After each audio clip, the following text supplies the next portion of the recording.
Hello, hello. Let's turn that off. And let's make this bigger.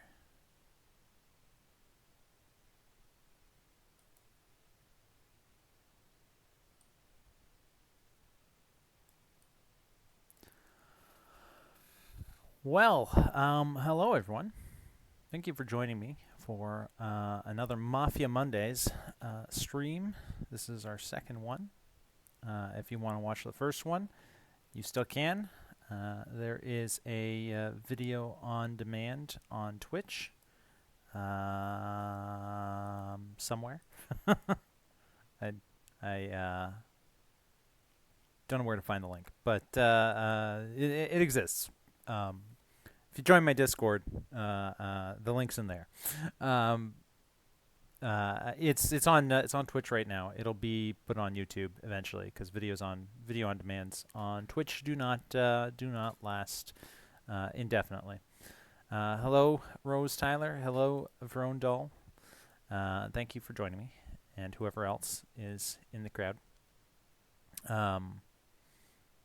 This is a brand new thing for me, doing weekly streams for Mafia. Hello, Vampire Girl. I think that's Rag. Pretty sure. Um, uh, so this is yes, tis yes, indeed. And of course, Batman, aka King of Dominaria. In case anyone doesn't know, Batman, King of Dominaria is Batman by day, and he's King of Dominaria by night. King of Dominaria is his secret online handle, so that he can Killjoy Chaos. First time chat. Hello, friends. Hello. Salut. Well, I'm watching the stream. Join us. Yes, join us. Join us. That is the appropriate way to say those words. If you're a fan of Evil Dead or Sam Raimi, or Bruce Campbell, or even if you're not. Yeah. So this is my weekly, or my attempt at a weekly Mafia related stream. We're going to. Well, last week we did a very deep dive into the inner workings of Amazing Fantasy, a Spider-Man Mafia prequel, the game that went live a week ago. And this week we are hey Crow, welcome. And this week we're going to continue that commentary. We got through the we got through the rules of the game, which are massive because I'm a moron. I'm insane. We got through the rules of the game last week and the special game mechanics, and the intro story stuff. And this week we're going to actually dive into the game that launched last week and talk about some of the events that have transpired so far. Rose Tyler, thanks for asking how I'm doing. I am doing great. I just had a nap, so I feel refreshed. Yeah, it's late for you. It's late for me too. It's 11:18 p.m. here, and I just had a nap and woke up and I'm doing a stream. That is the way the cookie crumbles. I did a poll. I hosted a poll. I hosted a poll for 2 weeks, which was mostly voted on by people who are playing in my Mafia game, to see when people would tune in to a weekly stream if I did one. And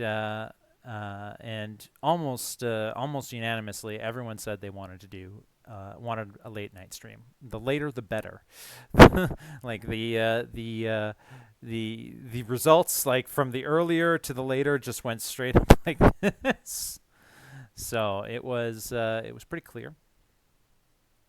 KOD is KOD. I'm Rag. Furrow's Row. You're probably Killjoy. I don't know about anyone else. Yeah, that's yeah. I would suspect that Killjoy is Killjoy, but I could be wrong. Wait, there was a poll. Yeah, I hosted a poll. I don't know if it's still live. Let me double check. Let me double check. Where did I put that poll? Where did I put that poll?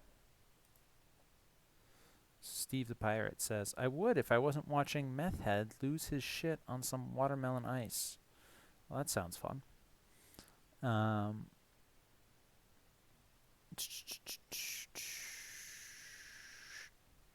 Straw poll. Here we go. Found it. Here is the poll.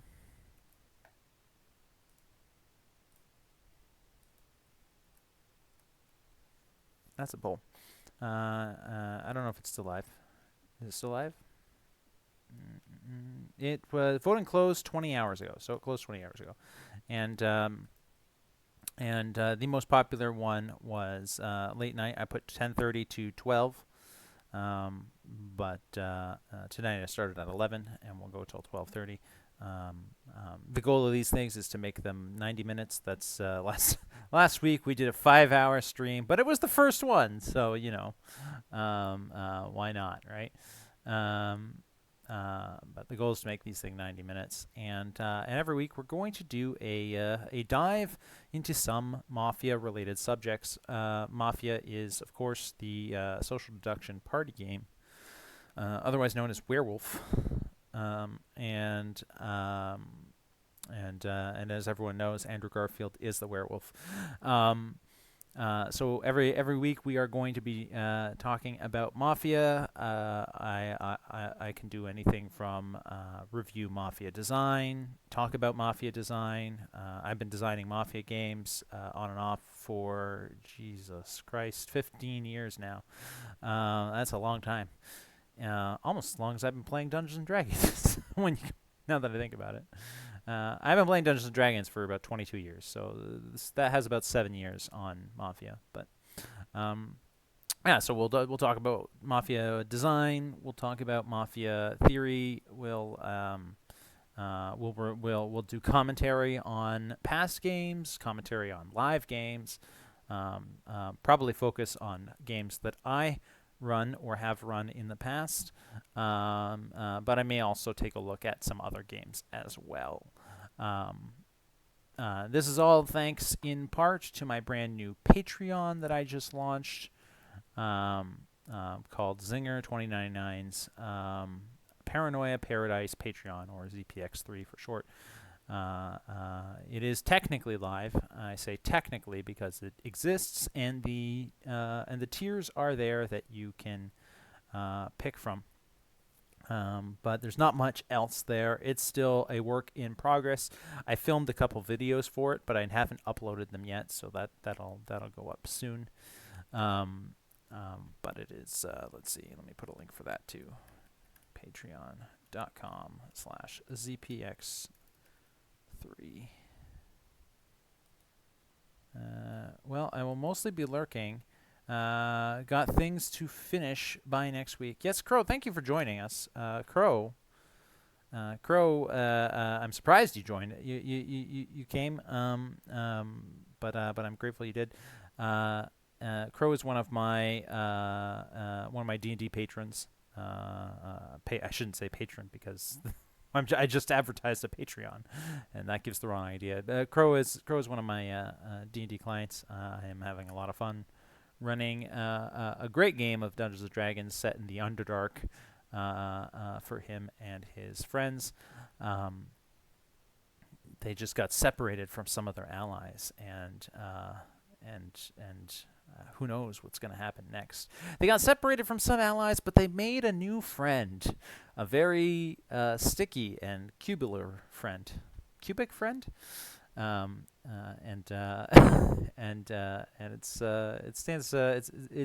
it's a fun game. It's a fun group, and it's a fun game. Friend, yes. Ah, the Underdark, Crucible of Worthiness. Or I should say it the way King of Dominaria would. Ah, the Underdark, Crucible of Worthiness. I can't do Batman voice, but neither can King of Dominaria. He can't do a Batman voice. His voice doesn't sound like Batman. It sounds like the College Humor Badman parody series. That's what King of Dominaria sounds like in real life. You can quote me on that. um, Yes, Crow. Crow. Obviously D&D is my bread and butter. D&D is my day job. But Mafia, it has been a long time hobby of mine for 15 years. When I when I hang up the Dungeon Master's hat, which I'm wearing right now, I probably shouldn't be cross contaminating my products, but whatever. When I hang up my Dungeon Master's hat and go home from work for the day, which is still here because I work from home, then I go on to nerdy forums and play games of Mafia with people, or run games of Mafia that I designed for people. And I'm running one right now, an incredibly heavily themed, heavily complex bastard game of Mafia. Bastard meaning that you can trust nothing or almost nothing, and it is called Amazing Fantasy: A Spider-Man Mafia Prequel. Prequel because it is a prequel to the three one of these that I have run before. I've been pronouncing Zinger like Singa. I don't know how do you pronounce that? Shingas. Pronounce. Hey Google, pronounce this for me. Singe. Singe. So you've been pronouncing Zinger like Singer. Zinger2099. No, Zinger2099, like the word zinger. Zinger meaning a witty retort or comeback, something that Spider-Man is well known for. Let me put something up on the screen here. Let me grab an image. Zingers. Let me see. Browse. Pictures. This is not going to help with your pronunciation at all. I just felt like putting this up on the screen. Here it is.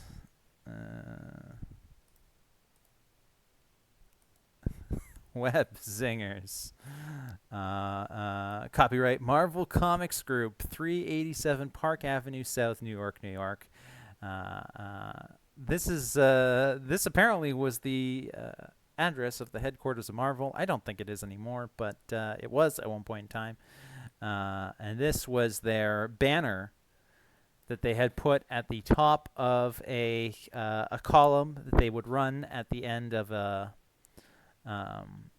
comic mag, and they would have letters from readers, that would then be responded to by the editor of the comic, or the editor-in-chief of Marvel Comics, or something like that. You hate your knees at the moment. What's wrong with your knees? Bold of me to assume that you would know anything about witty retorts or comebacks. To be honest, it's true. Rag says, Rubik, Zinger just called you sticky. I just called Rubik sticky, did I? I remember saying that. There's a Zinger on stream talking about my Mafia game. Yes, Killjoy. There is a Zinger on a stream talking about my Mafia game, and it is me. Who would have thunk that I would be on stream talking about my Mafia game? Let's see. Mark that as red. Yes, my Mafia game, which is live right now. Letters to the editor. Yeah. You see what I did there, King? Um, Mafia is his night job. He may be part of the Mafia. I may be part of the Mafia. It's true. Aside from Mafia, do you also do D&D on forums? Good question, Killjoy. No, I have in the past, but I don't generally run D&D on forums. I run D&D on camera. That's my day job. I get paid to do that. So for private paying clients, and it's great fun, and I enjoy it a lot. I have one of the coolest jobs. I get asked a lot by my clients, do you ever play Dungeons and Dragons just for fun? And it's like, well, when you work 80 plus hours a week in D&D, um, um, you know, you want D&D is a hobby for a lot of people, but when it's your job, you want to have other hobbies, and that's just the way that things go, I think, a lot of the time. I do still enjoy to play, and I do still get to play occasionally, but I don't go out of my way to find games to play in of D&D. Um, and yeah, so and likewise, I don't really do it in forums, but I do play Mafia on forums. I think Mafia, as far as games to be played on forums goes, is is a fantastic is a game that transitions well. I'm going to take Marvel's address off of my screen, even though I like that Webzinger banner. Marvel's old address off of my screen, and I'm going to put this thing back up in the background. Mafia is a game that transitions really well to playing on forums. It's a party game that some people play in real life, but it transitions really well to playing on forums. The nice thing about playing Mafia on forums is that it's easy to do things like hand out the roles, unless you're insane like me and make the roles 10,000 words long. But it's easy to hand out the roles without anyone seeing who you're giving what to, and it's easy to handle resolution of like night activities without anyone accidentally hearing who is opening their eyes at night to act as the werewolf. Typically werewolf or Mafia in real life is played like in a circle, or people are sitting in a circle or whatever, and then during the night phases, the narrator will say, everybody close your eyes and put your heads down, and then the werewolves wake up. And then they sit up, they open their eyes, and they look around, and they see each other, and silently, without saying anything, they all have to like point at who they want to kill. And when you do it on a forum like this, they don't have to be silent. They can discuss it in a private Discord chamber. Speaking of Discord, anyone who is watching right now who is not a member of my Mafia Discord, here's the link for my Mafia Discord. I know Crow is in my D&D Discord, and Rose Tyler is in my Phantom Musicals Discord. But that's my I have too many Discords. I'm sorry. That's my my ZPX3 Discord. So yeah, when you're doing it on a forum, they don't have to be silent. The Mafia can talk to each other directly in private, and they can plan and plot and decide who they want to murder. It's all done. It's all handled in a way that is almost better to do over a forum than it is, or online in some capacity, than it is in real life. And there's other benefits too. You can go back in the thread and see what people had said to analyze their behavior. You can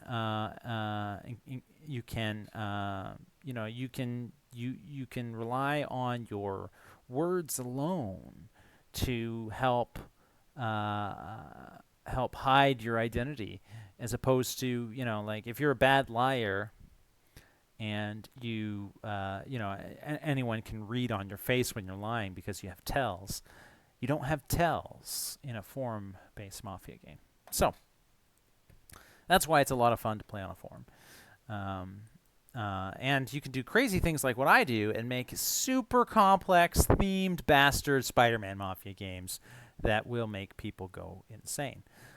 Speaking of insane, night 1 will end and heads will roll in exactly 5 hours, 55 minutes, and 12 seconds.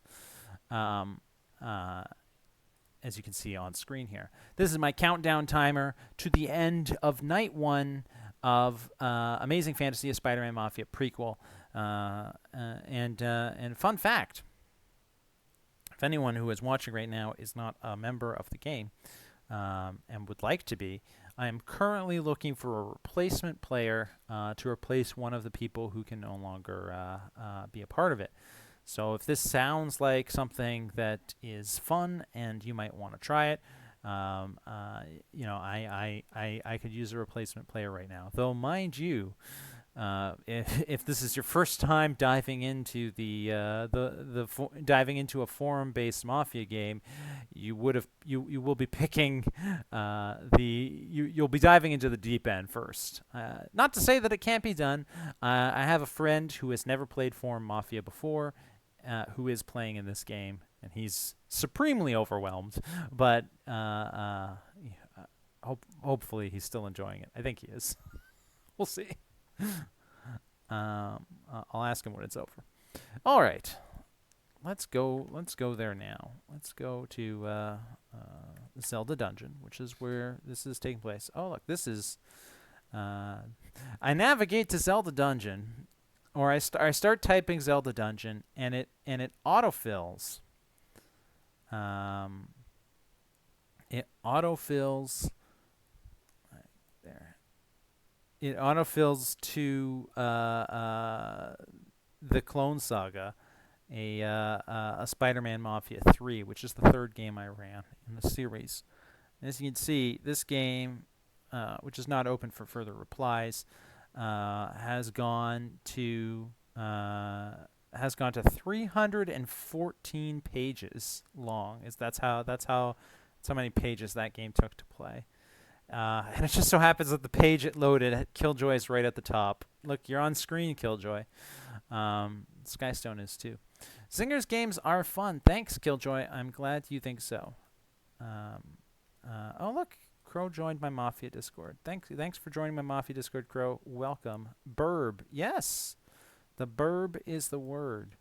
Our local burb is Rondal. He always... you're a he, right? He, him, yes. I don't want to misgender people. I do it all the time, but I hate it when it happens. Vrondal, he always puts... He likes owls, and he always puts an owl as his user avatar in every place where I've seen him do so. So that's a thing that he does. And we affectionately refer to him as our local burb. King Crow is also a bird. He's a crow. So maybe they will get along. I don't know. All right. I said we would be talking about Amazing Fantasy, a Spider-Man Mafia prequel. We will happily talk about the Clone Saga some other time. I will do a deep dive onto that one on a future stream. Right now, we're talking about Amazing Fantasy, a Spider-Man Mafia prequel. Here's the game thread, as you can see.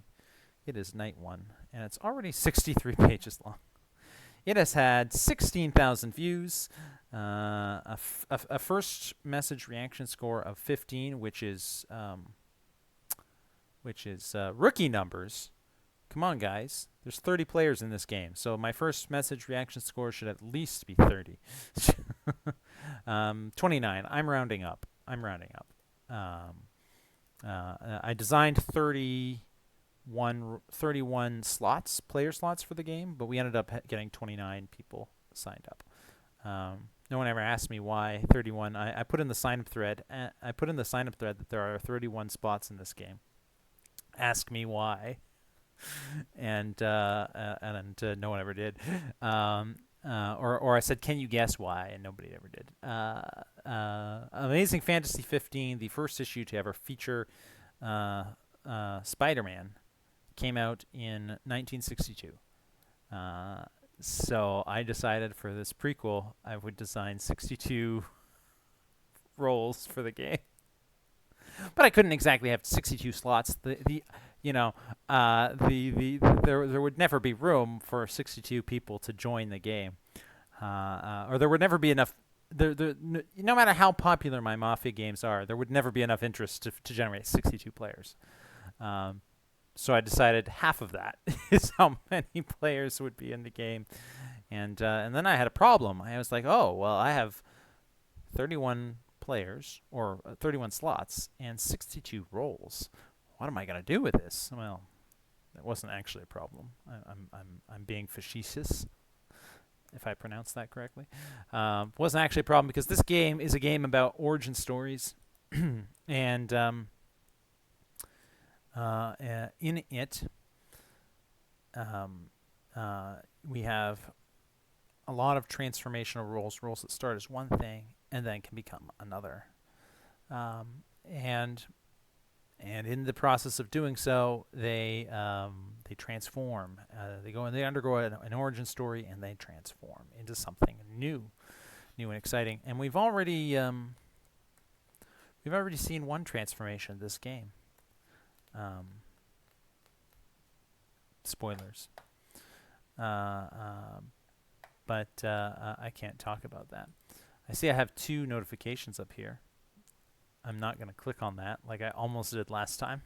Last week I clicked on a notification, and then I realized, oh shoot, I might have just shown you who has messaged me or what I'm talking about or whatever.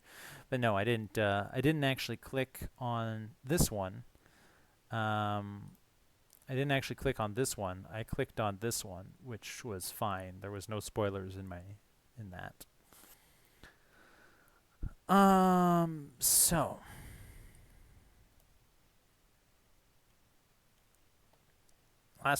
last week for the stream, we went over the rules and special mechanics of the game, which took us 5 hours to do. Mind you, I got sidetracked a lot. We got and ADHD do be like that. I keep getting pulled in other directions, but it took us that time to really go over the whole setup of the game. And now we're going to dive into the game and look at some of the cooler moments of the game's first day. It was a day start game. So we started in the day, though a few players got to start in what is sort of being called Night Zero. But they didn't get to use any abilities, really. It was just for the sake of a newspaper that we're going to talk about. But anyway, here's the start of the game. Big picture of New York City, comic book picture of New York City, and with the dawn's first light shining across the concrete city. And it starts by introducing the New York City some time ago, because it's a prequel. They call this the city that never sleeps. Opening with that line was really poetic for me, because that's the first line of the first Spider-Man Mafia game I ran 10 years ago. I opened with, they call this the city that never sleeps. And then I went into some diatribe about how when you never sleep, you have when you never sleep, you have to have waking dreams, and when you have waking dreams, sometimes you have waking nightmares, like this. And then there was a picture of Carnage murdering someone or something like that. That was how I opened the first game. It was very splashy, very exciting, very en media res way to open. I did that with all 3 of the games so far. Very thematic, splashy introductory openings that instantly, kind of showed you what this game is going to be about. The first one was like, carnage. He's here. He's here. He's going to kill you if you're not careful. This unstoppable, unkillable alien symbiote bonded with a serial killer had broken out of prison and was going on a murder spree across New York. That was how I opened the very first one of these. The very second one, Hobgoblin Lives, the Spider-Man Mafia 2, opened with an equally dramatic opening in which Jason Massendale, the second Hobgoblin, was finally going to trial for his crimes as the Hobgoblin. And when all the cameras were on him, he announced that it's going to be a hard time pinning some of these crimes on him because. In point of fact, he was not the original Hobgoblin. He was the second person to have that identity. And how can you prove, where the original Hobgoblin's crimes end and his begin, et cetera, et cetera. And then while he was drawing a lot of attention to the fact that he wasn't the original Hobgoblin, who was long presumed dead, came out of retirement, murdered Jason Massendale in prison, and put on the costume again and decided to go for a stroll across the skies of New York. Talk about a dramatic opening, right? And in the third one, which we just saw a glimpse of a second ago, in the third one, it opens with Peter Parker is on edge. He's very stressed. He's been Spider-Man for a long time, and he's lost so many people. And now his Aunt May, the woman who raised him, is dying. And with all of that going on, who should he run into but himself? Peter Parker meets Spider-Man. And turns out it was his long-lost clone who had come back from the dead, long thought dead, and picked now of all times to return into the picture. And the best thing was he wasn't the only one. The return of Spider-Man's clone was just the first of many clones who were soon to be swinging through the streets of New York. And things only got crazier from there, because where there are clones, there's the Jackal. So that was the dramatic opening of the third. So they've all had a dramatic opening up until this one. Some of you may have noticed this one has a rather bland and very lukewarm opening that doesn't really isn't really that dramatic and doesn't really set the tone for that much. Well, I'll read it for you. I'll read you the opening post, and then we will discuss why I chose to do it that way. Join the Burb Gang. Yes, Burb Gang. Oh, I should do a Burb Man Mafia. Great idea. Okay, I'm going to add that to the future games, the list of future games ideas. We'll put it on the maybe list. Jeez, maybe list is already 8 games long. Burb Man Mafia. Let's not be sexist. There you go. It's on the list. I did it. There is a thing.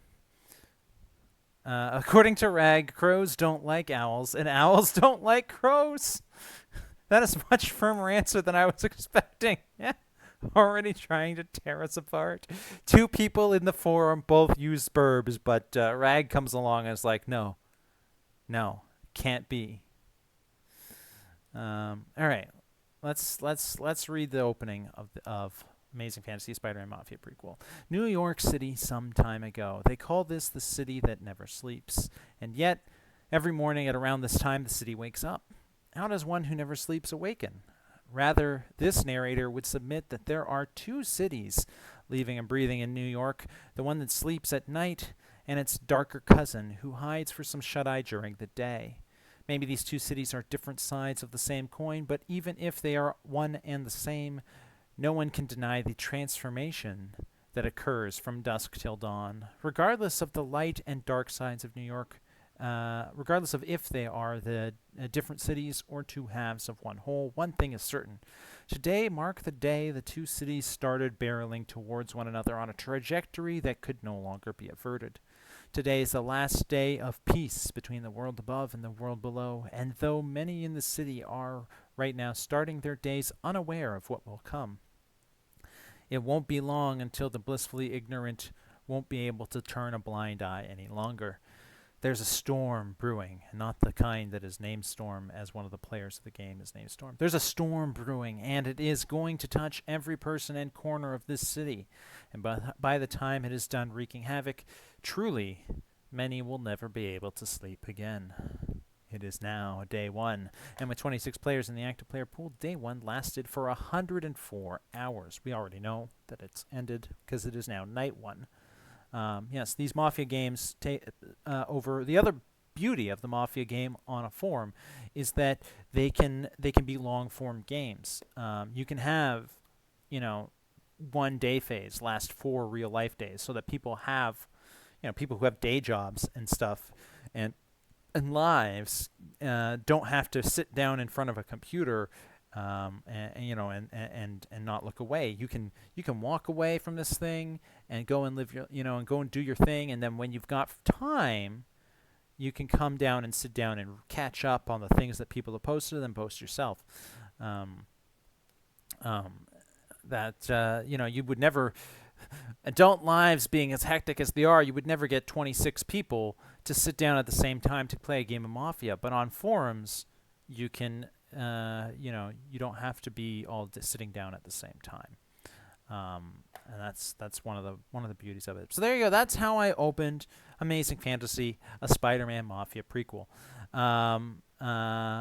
If you're not being if you're not being railroaded by votes, yes, you can get up and walk away. If you're not being railroaded by votes, people are trying to string you up for a noose, get you ready for a good old lynching. This game doesn't have lynching nearly so much as most Mafia games do. The default mechanic, the standard mechanic of this game is that instead of being lynched, people are being put in jail, they're being arrested. But it is still possible to lynch people in this game. There are players who have lynch thresholds, as we talked about last week. But yeah, that's how I opened the game. There's still a little bit of drama, a hint of drama, if you will, with the light side of the city and the dark side of the city, and those two forces coming together as they can no longer ignore each other any longer. It's a little less dramatic than the games that I've run in the past. The previous 3 all started in media res with some sort of big event, usually a murder or some sort of shocking twist, grabbing the life of our hero Spider-Man and sending it barreling into a dramatic new direction. But in this game, it just felt natural to start with a bland, simple, low-key opening like this because our hero doesn't even exist yet. Spider-Man doesn't exist yet. There are just characters who haven't yet had their origin stories. What if you scroll up a little for science? If you scroll up a little, you'll see all of the rules and mechanics of the game that we went over last week, and the video on demand is still there, so you can go and watch it if you like. So that's how I opened the game. I thought it was a nice way to open it, especially with this opening line, which harkens back to the very first opening of the very first Spider-Man Mafia game. And people were very excited when it finally went. They had been waiting for this game for, I kid you not, literally for months. People have been waiting to play this game, maybe even years if they were around for the third one and saw my little spoiler of it. I like to kind of like tease the next Spider-Man Mafia in the one that came before. And so in the one that came last time, I announced that the next one was going to be a prequel, and its name was Amazing Fantasy, and so on and so forth. And in this one, I have spoiled the name of the 4th one. I know this is the 4th game in the series, but the one that has the numerical 4, Spider-Man Mafia 4, I couldn't name this one a Spider-Man Mafia 4 because it's a prequel, and it takes place before. It doesn't take place after, so it can't be 4. numerically speaking, this one's numeral, if it has one, is 0, or P for prequel. The actual Spider-Man Mafia 4 being the sequel to Spider-Man Mafia 3, the one that comes after, which will be the 5th game in the series. I know, confusing. That one is being teased in this game. In fact, there's a player that already knows the title of that game because it was mentioned in their role. So that's fun.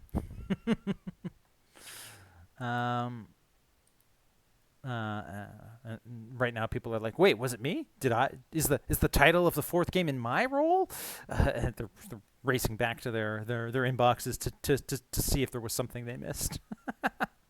No, if you were the person that had the title of the 4th game in your it's in the background section of your role, you probably know already. Osborn is always favored. Yeah, of course he's favored. Oh, wait, I have his role PM. Yes, you do. Yes, you do have his role PM, so you know it's not him. Yeah, I'm a big fan of Norman Osborn as a villain in the comics, and I always make Norman Osborn has been in every single one of the Spider-Man Mafias that I've run thus far, and I honestly don't think I would ever do one without him. I don't think I would ever do one without him. And in almost all of them, the same player has played Osborn. His name is Freddy. He has been playing Mafia games with me since I started playing Mafia games, and you know, he wasn't Norman in the first one. That was a guy named or girl named Alice. I don't know. I don't remember what Alice's gender was. But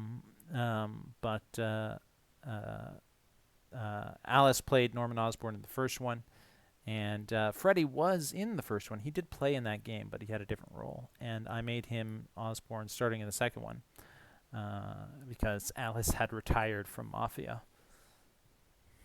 Oh, Alice. Yeah. Well, okay. Well, Alice. He was Norman Osborn in the first one. So, he started it all. But by now, the legacy is firmly tied to Freddy's portrayal of the character. He plays it so well. Now, yes, now the game has finally started. Good luck, everyone, says Killjoy. Storm coming in saying 3rd, even though he is 1, 2, 3, 4, 5th. And we got Rubik, who has a great, has changed his avatar, or maybe it always was his avatar, to the Daily Bugle, with Spider-Man reading the Daily Bugle on it. Look, Rubik's birthday was March. Rubik is a Pisces? That makes a lot of sense. I'm a Pisces. And so that explains a lot. I only remember SMM3, Spider-Man Mafia 3. Yeah, well, Killjoy, I don't think you were in the ones before that. But Rubik has been in everyone since the second one, and he's almost always had the same or a similar role. I'm not going to say whether or not I did that to him again this time, but I think you've all figured out that I probably have. Rubik has more or less been in charge of the newspaper every time. One of my favorite mechanic in the Spider-Man Mafia games is the newspaper, the Daily Bugle, which I put every day during the day. An issue of the Daily Bugle newspaper comes out and gets released in the forum, and it's chock full of important meta information that you can use to help solve the game, as well as some fun stuff on the side. And the thing that's cool about it is that I'm not making those. Well, I am making the front page in Photoshop, but for the most part, the content in the paper is player driven. I give players roles that are tied to the newspaper, and then they get to make the newspaper. And Rubik has always been in charge of the newspaper, because ever since the second one, when he was in charge of it, then he did an amazing job. It blew me away. It cemented that as my favorite mechanic of the game. It didn't start as my favorite mechanic of the game, but it became my favorite mechanic of the game because of what Rubik did with it. And so he has always kind of been in charge of the paper. But usually in most games, I have introduced, because of how important Rubik's role was, the newspaper. I've introduced ways to ensure he kind of survives so that the newspaper could continue to be made. What I have done in this game to make sure that he survives is, I guess I should stop there. I gotta stop this game. Stop there before I tell everyone something about Rubik's role I shouldn't tell anyone. All right, but anyway, this is the game. We got started. We had a nice little start right here, and then we click next, and we go to the next page, and we're off to the races. My avatar on Zelda Dungeon is my Guild Wars 2 warrior on his turtle chair. Oh, nice. Trust me, you didn't want to live in the second one. Not as Mafia, anyway. So is X-Light. Just mentioning that because I noticed you mentioned Avies a couple of times. Yeah, well, you know. Avatars are cool. Avatars are cool. Let's see. Amber says meow. Amber changed, speaking of avatars, Amber just changed her avatar. Amber is a her, right? Amber doesn't say her gender. There's a female avatar, so I've been assuming it was her. I approve. I think I've seen that one before. Rag. It's an old one. Zinger just called you a fish, Rubik. Everyone keeps tagging Rubik. You guys, Rubik has to work tomorrow. I mean, he has to work most days, but he actually has to go into the office tomorrow. He only has to go into the office some days of the week. Most days he works from home. Only a couple days of the week he has to go into the office. And you guys are tagging him at midnight. Well, it's not midnight for him. It's 9 p.m., so he probably is still up. Zinger just revealed your entire role for the second time tonight. It's true. It's true. I did do that. I vote for Burb Mafia. Well, Vro, you can vote. You are a member of my Patreon, and guess what? Good news, Vro. At the level that you're at, you're allowed to vote on future games. So you actually do get a vote on what games I'll be running next when this one is done. You and I think like 2 other people. So that means your vote counts for a lot. Zinger just posted a screenshot of your work schedule. Zinger, unbelievable. I am a cruel, cruel man, somehow, somebody says. It's probably true. I do have a little bit of a cruel streak sometimes. But it's all in good fun. Crow, if Crow is still here, Crow can attest that I thoroughly enjoy punishing my players in Dungeons and Dragons because I do have a bit of a sadist streak. It's a sadist? Masochist? Which one of those is when you like punishing others versus yourself? I don't know. That's no excuse not to be here, Rubik. The fact that Rubik works in the morning and actually has to go into the office is no excuse not to be here. Sadist, yeah, sadist. I do have a bit of a sadist streak, but all in good fun, all in fantasy, all in role play. I like to role play a sadist, I guess you could say. I don't actually enjoy being a sadist. It's 2 different things. I can distinguish between fantasy and reality. That's because I am not a sociopath. Or no, sociopath is when you don't empathize with other people. Psychopath is when you can't distinguish between fantasy and reality, right? Right. I wonder if your D&D games are as fun as you in Mafia games. Well, if you enjoy my Mafia games, there's a decent chance you would enjoy my D&D games. Ask Storm because he's played in both. He's the only one he's the only person I know who has played in both. So there you go. All right. So, things got started. We're not going to read every single post in this thread. Are you guys crazy? But if you see, I'm going to scroll through and stop and point out posts that I think are interesting. And if you guys see me gloss over or scroll past a post that you think is interesting and you want me to do a deep commentary on, just be like, stop, go back, talk about that. And I will. Can confirm. Democracy. Can you? Pretty sure that's not what psychopath means. Listen, it's my stream, D, so psychopath means what I want it to mean. That's not how English works. I think not being able to distinguish between fantasy and reality is like a schizospectrum thing. Yeah, you're probably right. I wasn't saying that. I was being hyperbolic. Not a psychologist, though, so don't quote me on it. I am quoting you on it. I'm actually quoting you on it right now on camera, live. D. How about that? Rag's going to go now and say, D, Zinger just doxed you on camera. I know that's what you're typing, Rag. I know. I mean, I and my group have enjoyed several D&D games. It's true. You guys have played... we did those 2 different one-shots for your previous group, and then you got this group together, and now we are like 9 sessions into this Underdark campaign, which I'm enjoying quite a bit. I hope you are. Well, you obviously are, but you just said you are. But I'm enjoying it quite a bit. It is... this adventure that I'm running for Crow is very much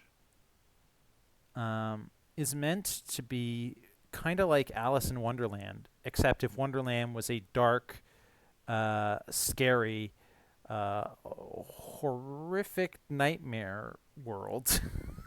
But that was the idea, was like let's take players out of their comfort zone, out of their stereotypical fantasy setting that is the Forgotten Realms, and put them in the Underdark, this harsh, unforgiving, alien landscape that isn't just a series of caves. It is a whole other ecosystem of reality. Let's see if they can survive down there where the sun doesn't shine. And they started as prisoners of the Drow, and or Drow, depending on how you pronounce that word. I prefer Drow, but that's just me. And they escaped through some clever ingenuity on their part and some well-timed events on this. They got a little lucky. They got a lot lucky, but there was also some of it wasn't luck. Not all of it was luck. Some of it was definitely skill and putting their heads together and studying their captors for not several sessions and coming up with a plan to get out of there. They did great. I enjoyed every second of that first part of our campaign. So, we've been sitting on this part for a little while. Ragnarokio says, my motivation requires I to be in a Discord chat with Spider-Man.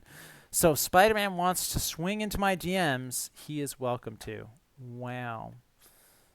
We're only on page 2, and Rag's already in the thread telling everyone what her motivation might be.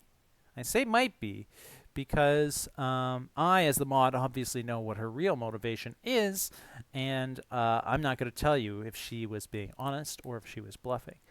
But it's still, whether she was being honest or bluffing, it's still a bold claim to come in on page 2 and say, I want to talk to Spider-Man. especially considering Spider-Man doesn't exist yet, as we're about to find out. You're accusing her of lying. You're accusing Rag of lying.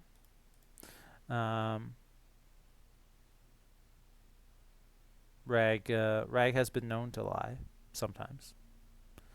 I still vote for an Alice in Wonderland Mafia game to be run. You want a Alice in Wonderland Mafia game? Did we already get that? Yeah, we did. That's already on the list. That's on the maybe list. Here are the lists, by the way. For anyone not in my Discord, here are the lists. Oh no. Twitch takes the list and puts it into a paragraph. Well, that's great. If you can read that, there's the list. Motivations. Yeah, motivations are a thing that players can do. An optional side quest. It is not required to win, but it is supposed to make your win easier to accomplish. And Rags apparently, allegedly, if she is to be believed, requires her to talk to Spider-Man. That's right. That's right.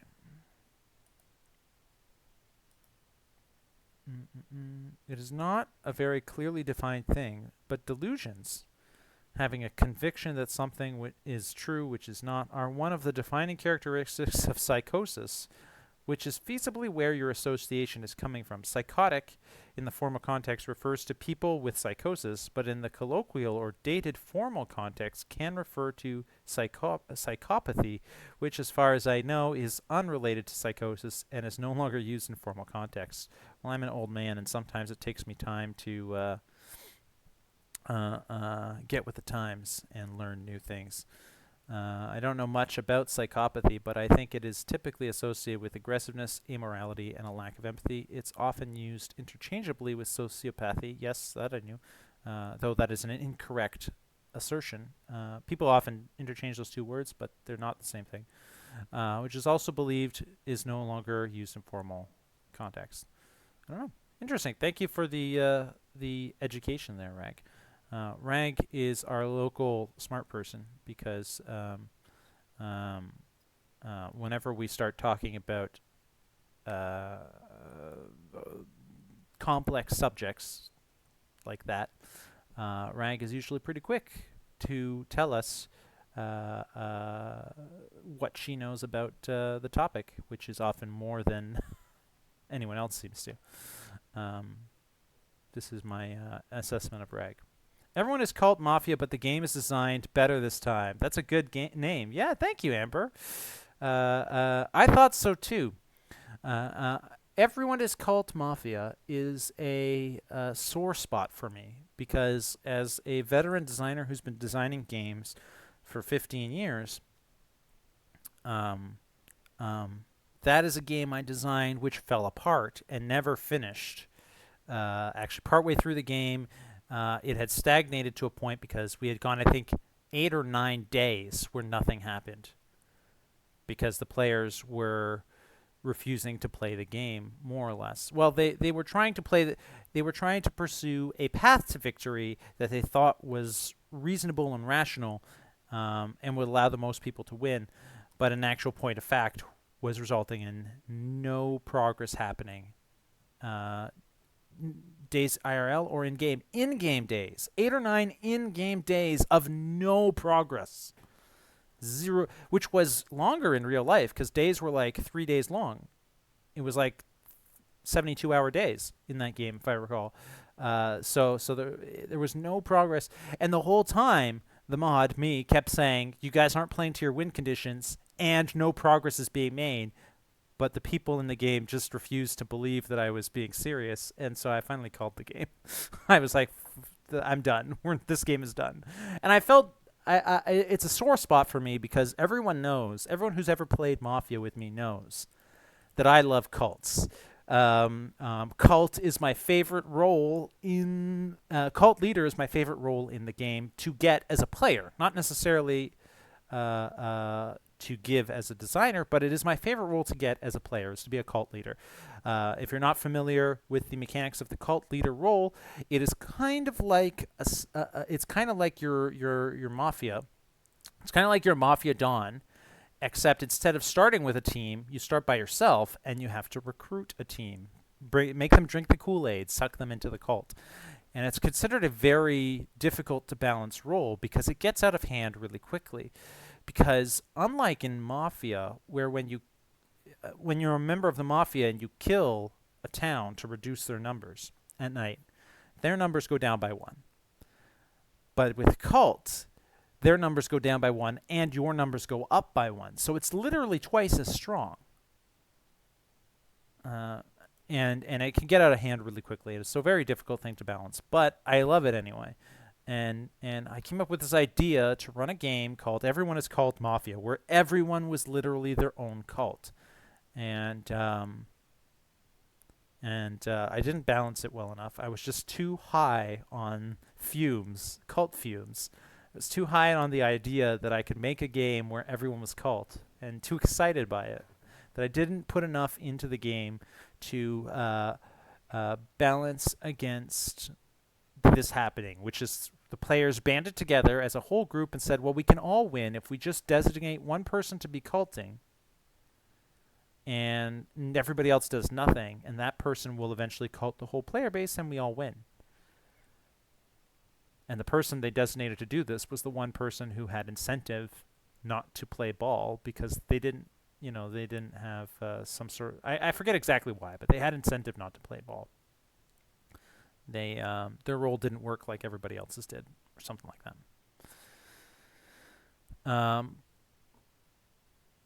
Yeah, so it's a sore spot for me because I love cult so much, and I'm supposed to be a veteran designer, and I designed a game where everyone's cult, and it fell apart. So, yes, I want to revisit that topic someday, but it's better designed. So in summary, they just picked the wrong person. Yeah, if they picked anyone else, their plan might have worked, but probably not. I don't know. Anyway, let's move on here. Let's scroll down. Again, if you see me scroll past something that you want me to touch on, please let me know to slow down and stop and talk about it. Oh, God. The game finally started. Yeah, people have been waiting for this game. It started, like, it's August 14 here. Civility posted on August 14th that the game finally started. I think it entered signups on May 29th. Is that possible? So, but it's hard to accumulate a player base of 29 players.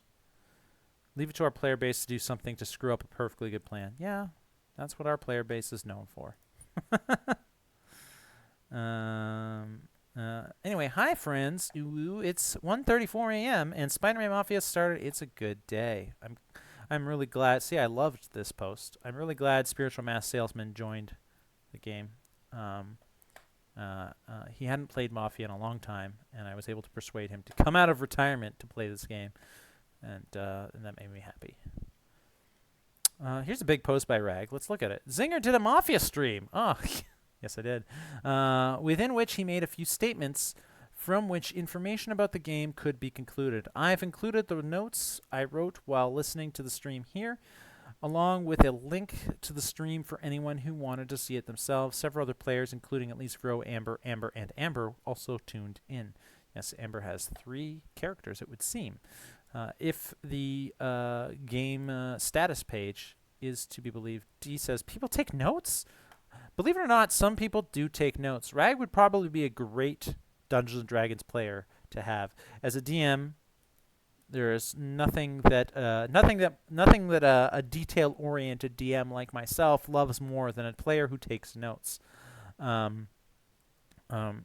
Not everyone in the party needs to take notes, but every party should have one person who takes notes, and the official note taker. Because if the whole party doesn't have a note taker, inevitably what happens by necessity is that the dungeon master has to take better notes himself. So, that is just the way things works. Guys, the note taker is dead. Oh no, horrible. Zinger should never say ooh again. That was traumatizing. Bro, why would you say that? Ooh. Now I'm going to be self-conscious, but I'm not going to stop saying it because, fuck around and find out. That's my motto, or is it? Zinger expects Mafia to be incentivized to work with Town to an extent against greater threats with Town due to their win con requiring one Town to be alive. Not only that, the Mafia win con in this game does require one townie to be alive. It also requires them to eliminate non-Mafia threats. Which means, ergo, vis-a-vis, that anything that is a threat to the town that isn't Mafia aligned is also a threat to the Mafia.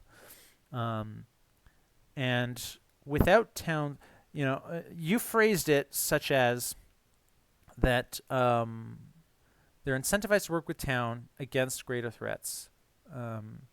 Okay, no, you didn't phrase it in the way that I was thinking you phrased it in, so never mind. This implies the existence of super scum players, scum being the colloquial term that usually means Mafia, or scum is a catch-all term that means any non-town faction that's a threat to the town. It could mean Mafia, it could mean cult, it could mean anything. Super scum players that want to eradicate all town, and which may have greater tools to do so than Mafia. Yes, it does imply the presence of that. It also, however, could imply the presence of super scum players who want to eliminate the Mafia. Have you considered that? Now you have. Some characters have generator abilities and spender abilities. I don't exactly know what that is in reference to, but it's obviously in reference to something I said on the stream. This is hilarious. I am reading Rag's post in which she talks about the stream that I did last week. About half the players in the game have posting restrictions. This is true. This game, more than any other I've ever run, required me to control the flow of information. You can make whatever assumptions you want about that. There are two kinds of transformational roles. A to B is one kind, like Steve Rogers becoming in Captain America. You mean like linked transformation roles, is what I've been calling them, or dedicated transformations.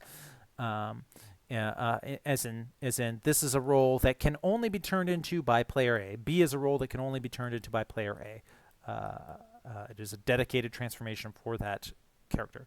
Or the question mark to be kind, presumably like the goblins seen in Freddy's role, in which anyone, or not necessarily anyone, but a larger pool of players can become that secondary role. And yes, that's true. That effectively describes the two different kinds of transformation roles that exist in the game.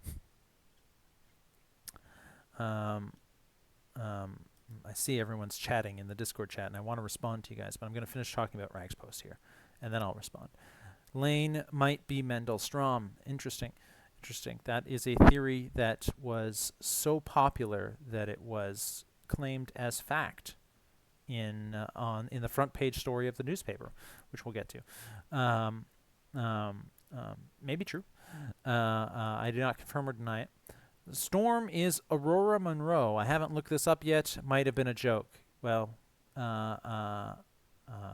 it was Aurora Monroe is the actual name of the character Storm from the X-Men. And yes, it was a joke. Turin is a major character. His abilities, which are critical to the success of people on his team, debated including this, but it's probably better public than not, considering the transformation information is accessible and other people have access to it. Yeah, I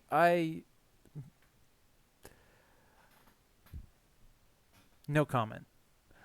I think you misinterpreted what I said about Turin, but I'm not going to comment further. Being in jail is probably a good thing for Lane. It could have been. Maybe. Either way, Lane's out now. Nobody stopped to question whether or not they should let Lane out. Everyone was all focused on how do we get Lane out of jail, because it's Lane's first game on these forums, and they shouldn't be in jail for it. Lots of people asked that question, and we're motivated to get Lane out of jail. As Rag put it at one point, you give people a big red button, such as a character starts in jail, they're going to want to push it. Not one person stopped to ask, why is Lane's bail set so high at $47,000? To make people spend money, maybe. Interesting. All right, I said I would respond to some things in the Discord. Let me do that. I choose violence every day, says Ro. You have only so much energy. We all have so much energy. It is what it is. I haven't fought me yet. You see these hands? No, where are they? It'd be rated E for everyone. Why am I a fish? I don't know, Rubik. I don't think I called you a fish, but Rag says I did. Generators and spenders would mean something like an ability which generates charges and then another ability which spends those charges. Yes, okay, that's right. I did want to. A curious rule in the game is that one rule says activated abilities sometimes have a limited number of uses, which sometimes, but not always, decrease with each use. And I talked about how that might be counterintuitive. What do you mean? How can you use something and have it not decrease? Well, as Rag just pointed out, sometimes they increase with each use. Maybe the thing counts up rather than down. And several of you have abilities like that. You were born that way, I guess. I decided I'd try chess, so we'll let you know when I'm available. Everyone knows my role PM. I've had it 3 times now. It's been different every time. You're a Pisces, apparently. Oh, right. I called Rubik a Pisces. I did call him a fish. You're right. I am too. What's wrong with that? I'd argue that people know your role, but not your role PM. Yeah, that would be accurate, King. It ain't easy being in the news business. Jokes can be true. They can be. You're right. What kind of fish am I? In fact, D, I make it a point that whenever I make bold statements like that, to make sure some of them are true, because if they're always false, if every time I say something boldly about the game that nobody's going to believe, and those statements are always false, you can infer from that information. Like if I say Storm is Storm from the X-Men, and you know that every time I say something along those lines that I'm always not telling the truth, and I'm always telling a lie, then you could infer from that Storm is definitely not Storm from the X-Men.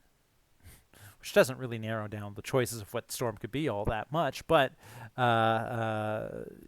it's still information that is inferred, and I don't want that. So I make sure that there is a healthy dose of real and bullshit things that I say whenever I make claims like that.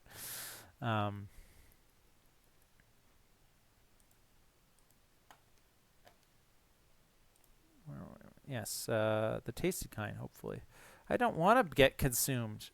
Are we talking about Vor? There's a different Discord chat for that, you guys. Some people are just nice, Zinger. Yeah, some people are nice. A lot of people are nice. A lot of people are nice. And then there's some people that are named King of Dominaria. I'm busy rewatching The Wire with Salman. Is that a good show, Rubik? Hey, DW, some people are not nice. See, this is why I can't be anything. King, you do this to yourself, man. You do this to yourself. Don't look at me for repeating the local diatribe that is that everyone knows about. That face said it all, because he's obviously the SK that goes on to be Carnage. You think that someone is obviously Cletus Cassidy in this game? But being an origin story, he hasn't yet been found guilty. Lane is obviously Cletus Cassidy. Man, that's a great idea. I wish I'd thought of that. Unless I did. Unless I did. Oh God, Skystone is here. It's okay, Coyote. We know you're secretly a Care Bear. Yeah. There are 2 types of people in the world. Nice people and KOD. That's the official way to abbreviate his name, by the way. It's to pronounce each letter, KOD. It's not COD, because that is a video game. Call of Duty. And anyone who tells you differently is lying. Please take everything I said on stream with a big grain of salt. That is true last week. It is true this week, too. Huzzah! And here we are. So this is certainly a Spider-Man Mafia game. Tevish, you would know. You seem to have a solid grasp on what constitutes a Spider-Man Mafia game. I say that as a compliment. Expect the unexpected and possibly the downright nuts. Yes, this is the craziest, biggest Spider-Man Mafia game I've ever designed. Like us all getting to know Fred's role, assuming it's not a spoof, it's not a spoof. It is the real thing. That's different and exciting. Which reminds me, I need to send some people the updated role because there was a third round of people requesting the updated role. And so I got to make sure that I send that. I'm going to say I'm a little suspicious of Rag out of the gate here. This isn't exactly based in the text of the game itself, but coming out and fishing for Spider-Man when, by the nature of this game, Spider-Man definitely doesn't exist yet, seems like trouble. I'd hate to see any radioactive spiders. I'd hate to see any radioactive spiders or Peter Parkers jumping the gun just to be helpful. Don't get me wrong, there will certainly come a point in this game where great power and great responsibility alike will be desirable. But let's just say I know a thing or two about being discreet and biding our time because, well, lessons learned the hard way. See Spider-Man Mafia 3 if you weren't there for when I royally screwed the pooch, however well-meaning the matter was. So yeah, cautionary tale to be given. All true. Something I want to direct some attention to is the stock exchange and how currently some of the corps have no listed majority shareholder. I find this curious that such game pieces would start rudderless. Interesting. It was a deliberate choice, though I suppose it would be too easy if everyone was outed right away, like Fred, citation needed. True. Very true things. There's another thread? Yeah, in the Discord, buddy. X-Lite is always the most oblivious person I've ever known. Even when I tell him directly the things that he should know, he seems oblivious about them. Which is why I made him king of the castle. He is king of the castle. He is the king of Dominaria in this game. Transposition from KOD Must Die 2 into this game by way of Portal. Zinger said, take everything he says on stream with a big grain of salt. Well, I'm taking all the salt. Good. Because I'm salty. In fact,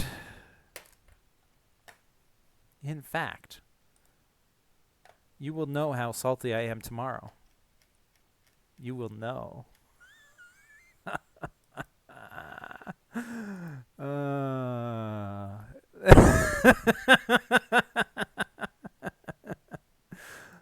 How do you like them apples?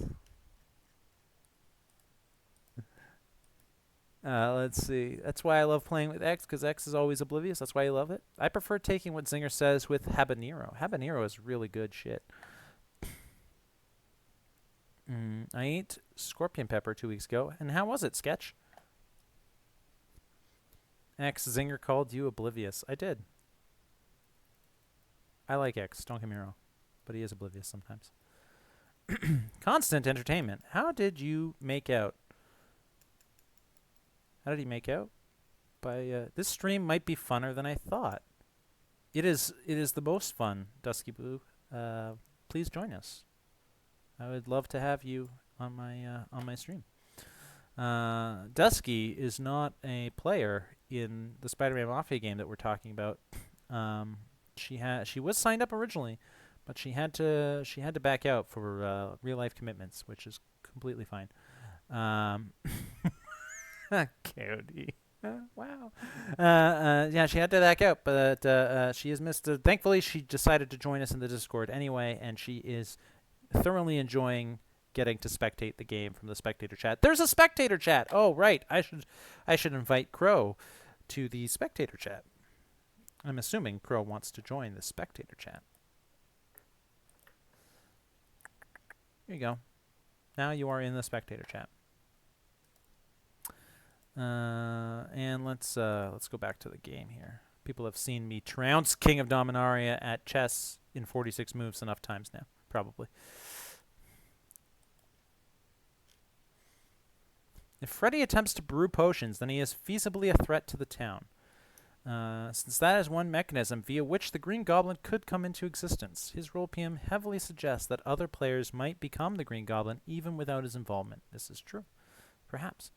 While it is a good guess that the Green Goblin is a threat to the town, where the other 5 goblins lie is a mystery, and it's possible that the potions on average could even benefit town, depending on what the roles are. Possible. True. True. I would consider them anti-town overall, though. If Freddy doesn't attempt to make the potions, then he's a pretty big asset to the town, considering the magnitude of his abilities. Yes, he is extremely powerful. We looked at his role in the last stream. He's extremely powerful, and he's a huge asset to the town. But he's also potentially a huge liability. And how do you balance a madman like Norman Osborn? Well, you can't. So you just gotta fuck around and find out. It was extremely hot. My tongue went numb, but I have a high tolerance to pain, I guess. I hope so, because you're playing in a Spider-Man Mafia. Oh! Good job, good job, good job. Yes. Balance is overrated. Murder everywhere. Yeah, balance is overrated. I am a firm believer that balance should be secondary to theme, to plot, to fun, etc. I take that stance in my D&D games. I take that stance in my Mafia designs as well. In fact, I open up each of these Mafia games by saying, usually, that this game is not equal parts fair for all players. Some of you have a much harder time to win than others, and that is true. Look at this here. X made this post asking a question, and then made another post with nothing in it but tagging me, just to get my attention so that I look at this question. Did I ever answer it? Do actions have to be submitted in the role PM chat? Yes, they do. Or can we send them somewhere else like Discord DM? No, role PM chat, please. It makes it so much easier for me to track that information. Hello, yeah, I will watch people get murdered. Yes, you will. You will watch people get murdered. It's true. With the thing he loves most, I have to sneeze. How do I mute the channel before I sneeze? Somehow. Oh. It went away. It was a ghost sneeze. Now it's going to tingle in my nose forever.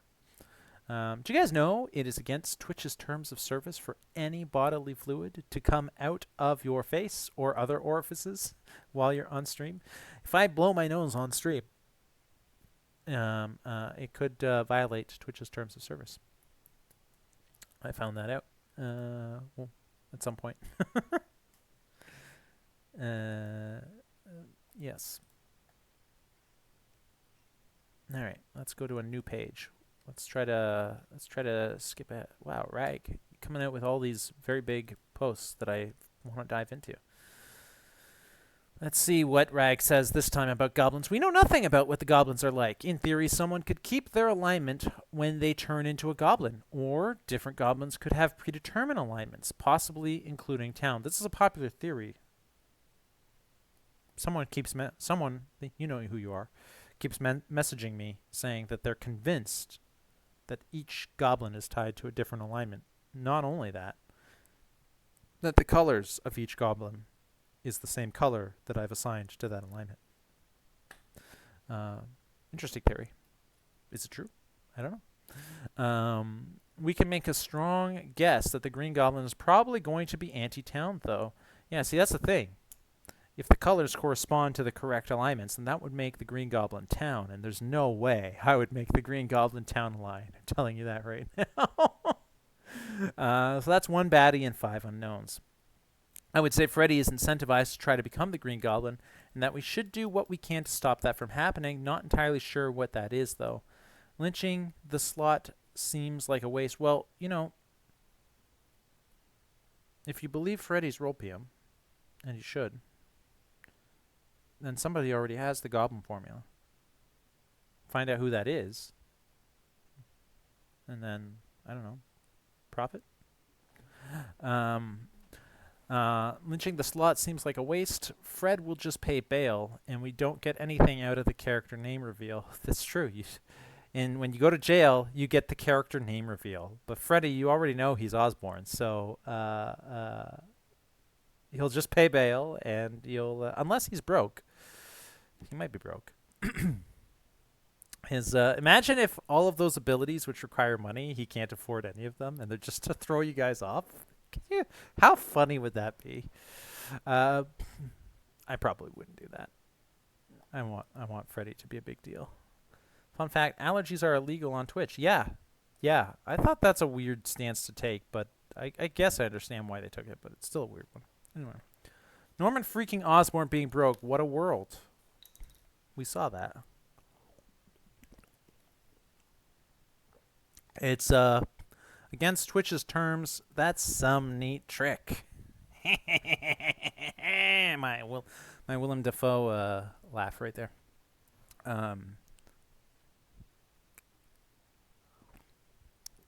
That's some neat trick. I wish I could do a better Willem Dafoe impression. You're not allowed to have fluids come out of your face on stream, but you're allowed to put fluids into your face on stream.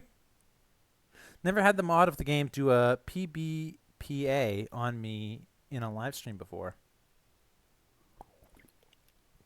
A play-by-play? Well, your posts are interesting, Rag. Everyone else is posting shit like, look at all those words and stuff. Well, you're posting stuff like this. It's interesting.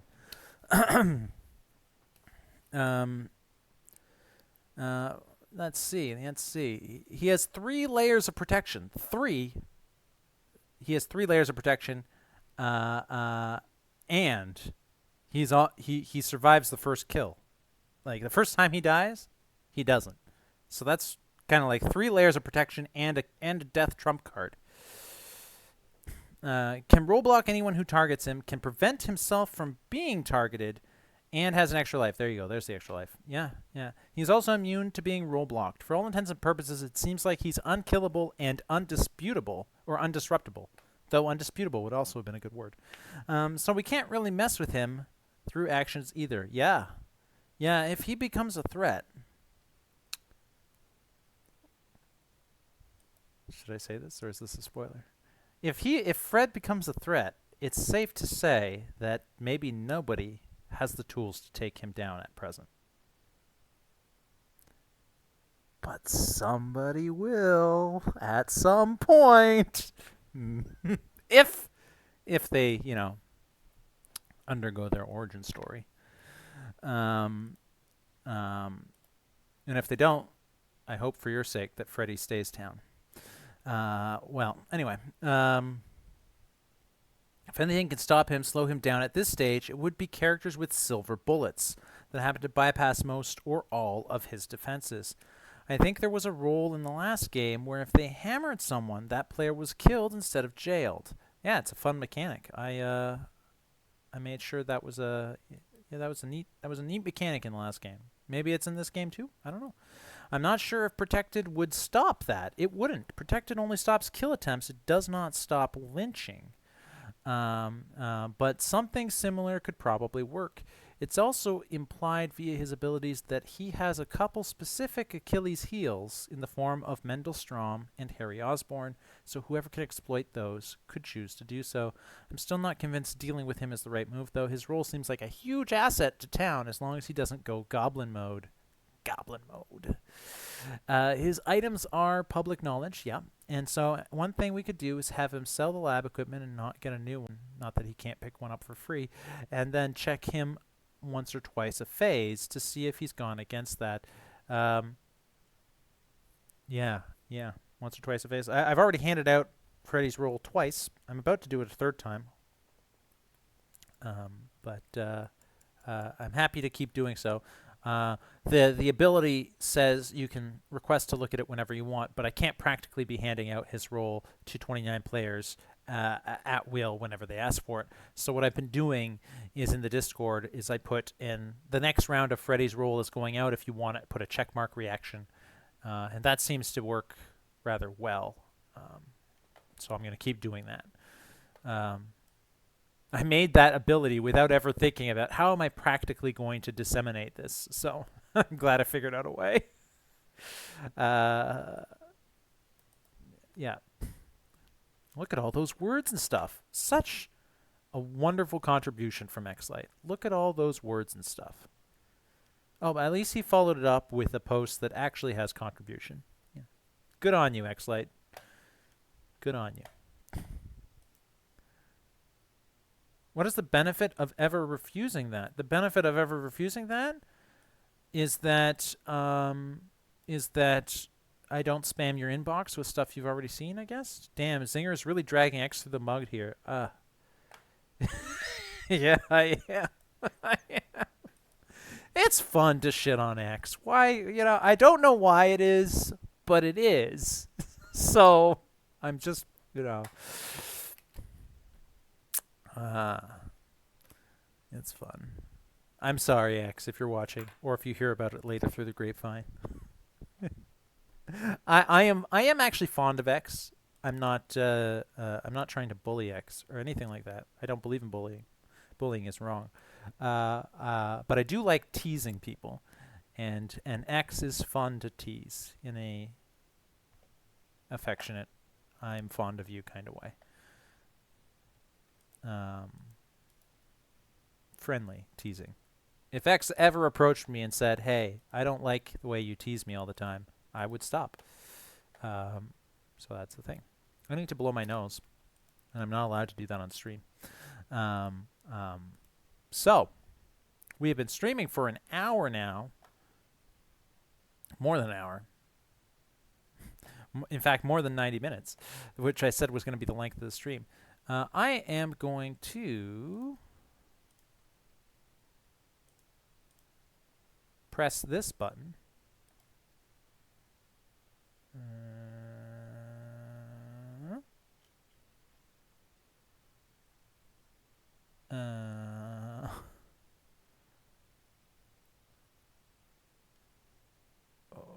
Which button? Which button? Where is it?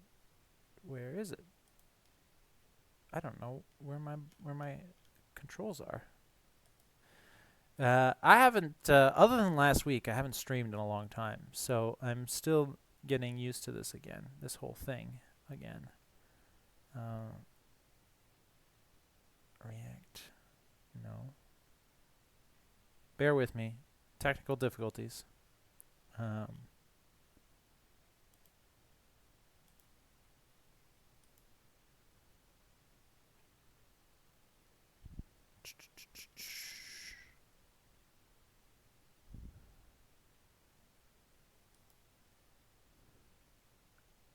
I don't know.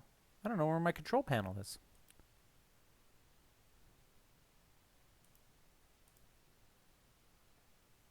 That's hilarious.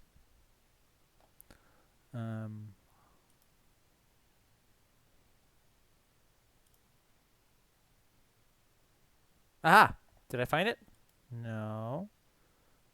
No. No, I didn't find it, but I think it's in here somewhere. Yes, I found it. Welcome to my stream manager. Okay, all right.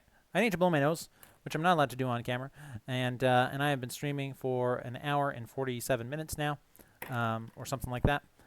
So this is the part where I press this button and hope that I retain viewers after the 60 seconds are done. And I'll see you on the other side.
I think we're back.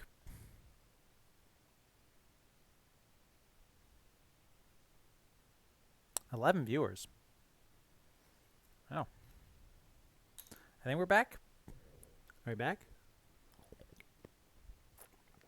Can you guys see me again? Can you guys hear me again?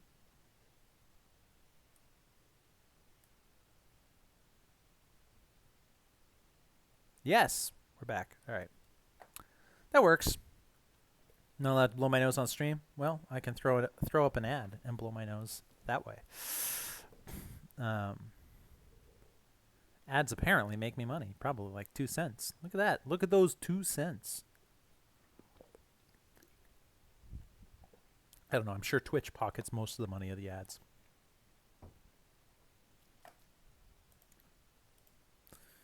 Rest well. We can hear you, Zinger. Good. Did Killjoy leave us? Yes, rest well, Killjoy.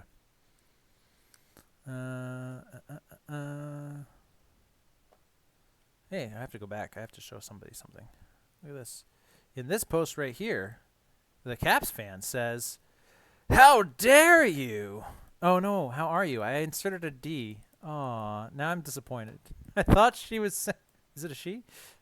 I don't even... Or probably not. That's a band. That is Paramore. I see a female in the avatar, and I'm like, it's a she, but it's probably not a she. Do you have pronouns on there somewhere?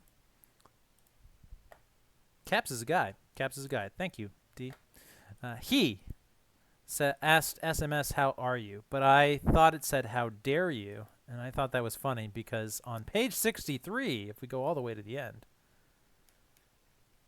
how dare we ban multi-posting? Yes, I had to ban multi-posting. And I took... And it's fine. Tevish is unknown again. Look at Rubik. Even when he's not putting out a newspaper, he is reporting the news. This is why he's the perfect player to get that role. He's just... Anyway. Yes, if you're on this game page, if you're in the forum, which you can find here, I'll put a link. I'm off for the night, or whatever's left. Right knee is really mad. Take care, Killjoy. Take some, whatever you take, be it Advil or pain meds or whatever. I hope your knee gets better. And thank you for joining us for what time you could. I don't know how much longer I'll go. The plan was to do this for 90 minutes, but that was the plan last time, and we went for 5 hours. So I don't know. I'll stop when I feel like stopping. Right now, I have 11 people watching me. We were 11 a second ago. We dropped to 9. That's fine. We have 9 people watching me, and as long as I'm entertaining 9 people, well, that's more important than sleep.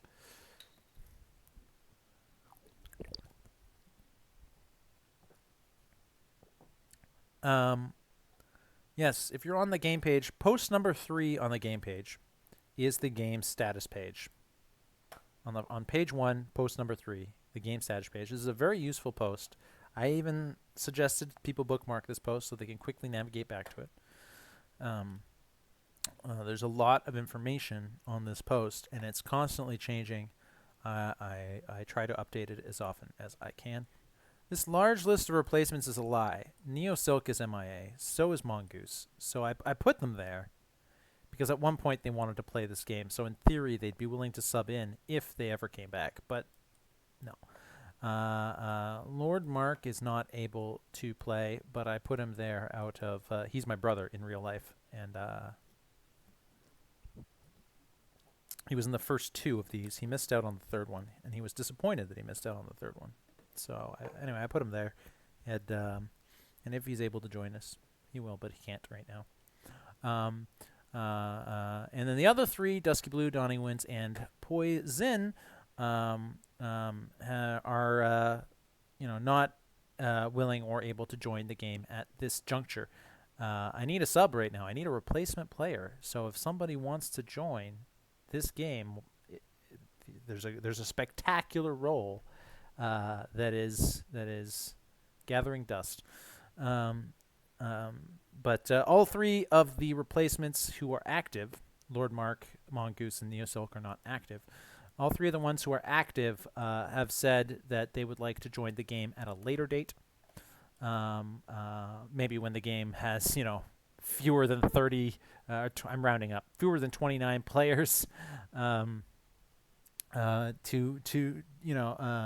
it's not so massive, when it's not getting 60 pages per day. And that's a reasonable thing. I don't begrudge them the fact that they signed up as a replacement and say, yeah, well, I'm willing to replace in when the game is a little less big, and that's fine, totally fine. But it does mean that even though I have a deceptively large list of replacements, I don't even have one to tap in to replace Darkstar. Darkstar, who is subbing out for the record. There's a forum. There's a thread. Yeah. DW, you know this. Stop making fun of me. I sometimes take things literally at face value. I have to remind people that I have to remind myself that people are not strobe lights. We got strobe lights in here. I have to remind myself that people are not speaking literally all of the time. There's a part of my brain that doesn't understand that unless I tell myself that. Which is, it's weird because I understand the concept of not speaking literally. I almost never speak literally. And yet, when I read other people's messages, I take them literally all the time, unless I tell myself that might not be literal. Anyway, autism. So anyway, Rubik is doing a great job reporting the news, even when he's not putting out a paper. There's an ongoing storyline right now. Gang War. Gang War is interesting. Gang War. Let's go to this post. This was the start of the night, and I put up this cover. Gang War Part 1. The battle to become the new kingpin of crime begins. This is Amazing Spider-Man 284, which is pretty deep, considering in the original post I said that we would be focusing on the initial 3 years run of Spider-Man, issues 1 to 51. So for me to take that title and that cover is pretty deep, is pretty far removed from the source material that I claimed this prequel would be focusing on. But spoiler alert, anyone who's read the classic run of Spider-Man from Stan Lee, the first 50 issues or so, Stan Lee did the first 100 issues really before he started not doing it as regularly. The first 50 in the first 100 or 50 issues or so, there was a plot strikingly similar to Gang War. It's almost like Gang War is a remake, Hollywood remakes of a plot that Stan did back in the early days of The Amazing Spider-Man. You just didn't call it Gang War, right? But Gang War is a better title. Gang War, the plot of Gang War from 284 was that the kingpin of crime, Wilson Fisk, he was dead or arrested. I forget. He was removed from. He was finally defeated or whatever. He was no longer in play. And with Kingpin gone, there was a power vacuum, and all of these people thought they could become the new Kingpin of crime, and it was a 5-part issue, a 5-part storyline. Of these people, these gangsters starting a war over who would get his seat of power. But that plot is strikingly similar to a plot that Stan did in the early issues of Spider-Man. Back then, they didn't do story arcs that had a name like Gang War Part 1. each individual issue had a name, but they didn't, have overarching plot names like that. Because each issue was meant to be sort of like a standalone. It was kind of a big deal that there was a two-part issue from Amazing Spider-Man 11 to 12, which were both featuring Dr. Octopus. But other than those two being the exception, there almost never was a two-part or three-part storyline, and yet the plot did evolve. There were overarching plots, even though each individual issue was like, this is an individual standalone story, there were subplots that built over several stories. That's something Stan was good at. He had a lot of faults, but that's something he was great at, was building this overarching lore. And one of the subplots was the gangs of New York fighting for who got to be in charge. Somebody came along and decided, I'm going to run crime, organized crime, like a business, which is a quote often attributed to Wilson Fisk, because Wilson Fisk did say that at one point. Wilson Fisk came along and said, a quote that's attributed to Wilson Fisk, I'm going to run crime like a business, and the chairman of the board is going to be the Kingpin. That's a Wilson Fisk quote. But there was someone much earlier than that, who went by the name the Big Man, who he said, I'm going to run crime like it's a business, and my enforcers are going to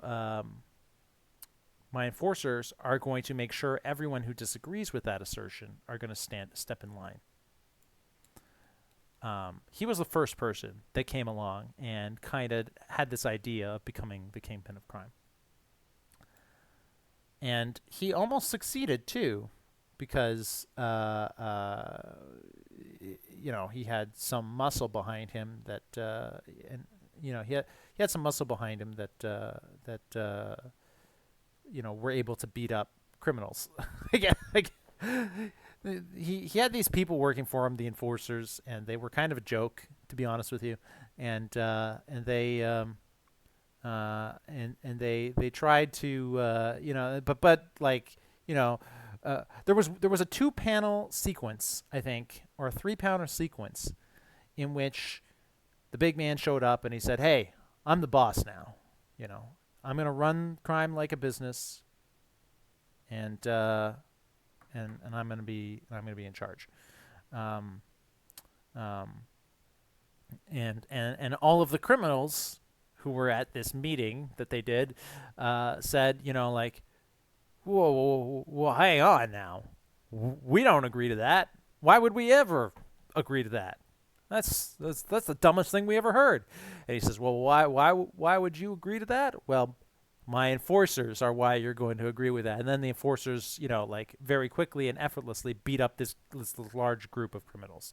And because these 3 enforcers were able to beat up this large group of criminals, well, it inevitably meant that I guess all the criminals had no choice but to fall in line because they didn't want to get beat up.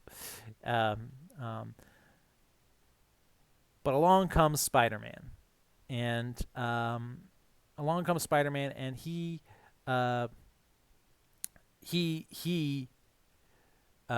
made a joke out of the enforcers and the Big Man. Even though the Big Man had the power to, had the power to subjugate the rest of the mob, he didn't have the power to subjugate Spider-Man, and he didn't account for beating up Spider-Man. He's like, I got the muscle necessary to put the rest of the mob in line, but I don't. But he didn't account for a superhero coming along and being stronger, single-handedly stronger than the entire mob, and so. First the underworld, then the world. So uncreative. Yeah.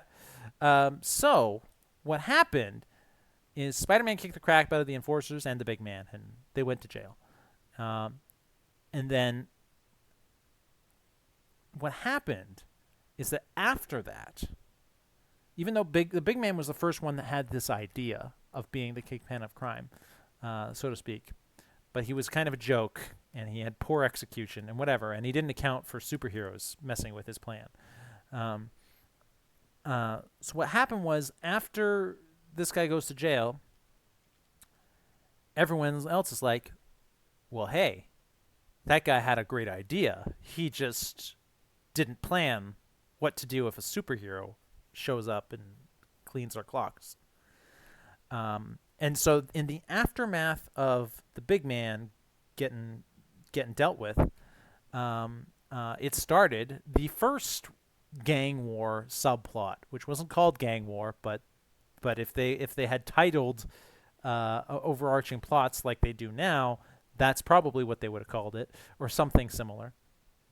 And I just am using the cover of issue 284 from The Amazing Spider-Man, because it's a great visual representation of the story I want to tell.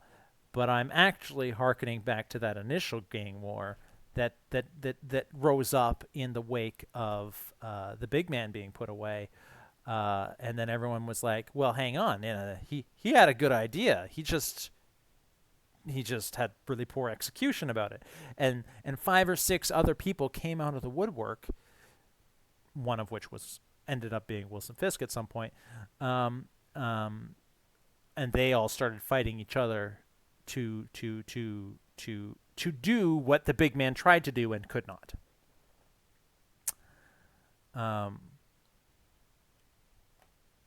Fun fact.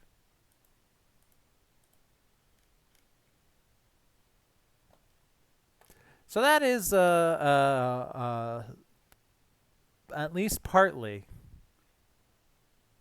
telling you what the some of the plot of this origin story game is going to be about. At least where it's going to start. Because if we go back to that game status page that Rubik quotes over here, we can see ongoing events, effects, storyline, gang war part 1 is listed. And you would be right to assume that maybe I have more than one storyline in store if I worded it like that. We're in night 1 right now, and night 1 will last for another 4 hours and 23 minutes. I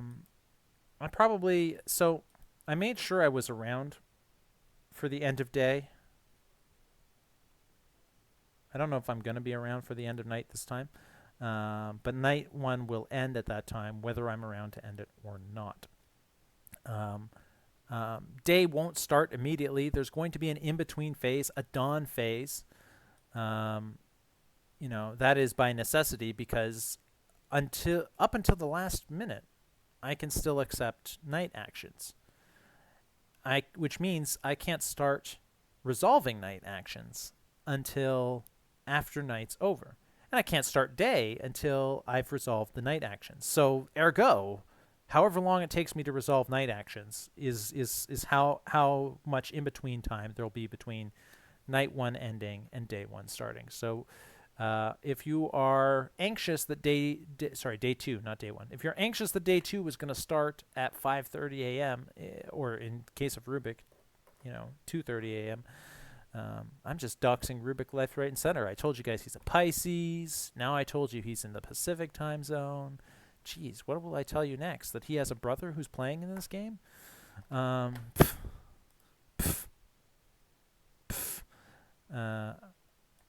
anyway. There's a dawn phase.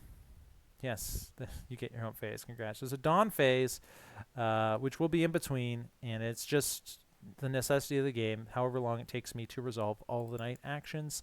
But night 1 will end at that time, and I may not be around to do. I might be sleeping at 5:30. We'll see. I certainly have no plans to stay up till 5 a.m. like I did the other time. Because it is Tuesday now, and I think I have D&D to run tonight, so I definitely need a good night's sleep. because I still have to work in between running Mafia games for you guys. I still have to work. Rasulinen, welcome to the chat, Rasulinen. First time chat. Wow. Well, I guess it's 2 hours, not 5. You guess what's 2 hours, not 5?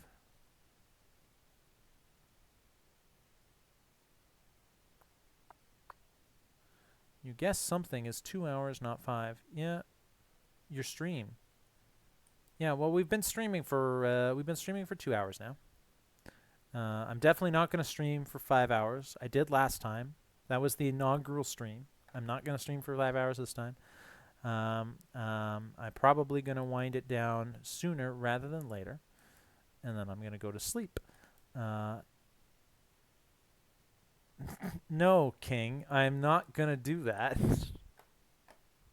Send me a DM telling me to tell everyone else what city Rubik lives in.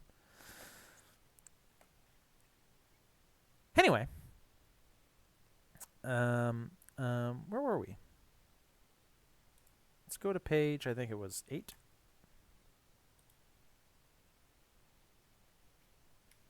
Hey, it's Freddy, my buddy Freddy. Good old Freddy. I'm inclined to believe Norrin in his current state is town, but I don't understand this post. He is town.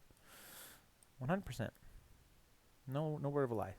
I don't even need to buy the equipment. It's more the formula that would go to someone else, but more publicly known.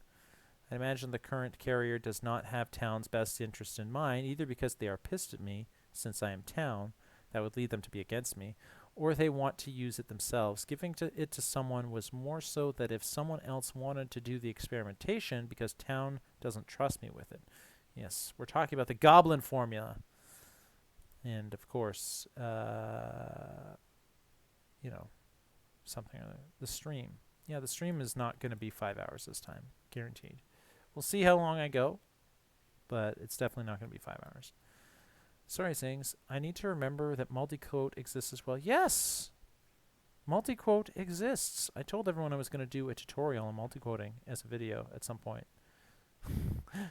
But then I found out something, and I wasn't sure if I wanted to do that anymore. Because I'm not a mean person. I try not to be. I'm not going to talk about my posts. Screw that. Oh, but this post is interesting. Look at this. This is a comic book page about our friend Norman Osborn and his son Harry. They're talking about something Spider-Man, blah, blah, blah. Spider-Man doesn't exist yet, so I don't know why they'd be talking about him. But what's especially interesting is what's going on in the yellow text boxes, because that, I can tell you right now, is not the text that was in the yellow text boxes in these original panels. Seems like there's a bit of a rewrite going on. Someone is bound to learn a lesson or two about responsibility, according to Stan. Could it be Osborn? Could Osborn be the one learning them? Probably not. And if not, who is our hero? Stay tuned. And look, there's a handy-dandy Stan jump links which you can use to go to the next one. If I click this, it goes straight to the next one. Oh, look, another comic page. This is a cover saying, "Where is Tevish Zat?" Spoiler alert, he disappeared. And so Tevish has vanished. Was it for something he saw? For something he did? For something he said? Will our hero figure out who or what kidnapped him? Quick! There could be little time to save him. Or maybe he's not in danger at all. Is this just a crooked attempt at our hero's life by some lowlife? Find out inside. Stan. Well, by now we know that he was in danger because he died shortly thereafter. Yes, he died. He died.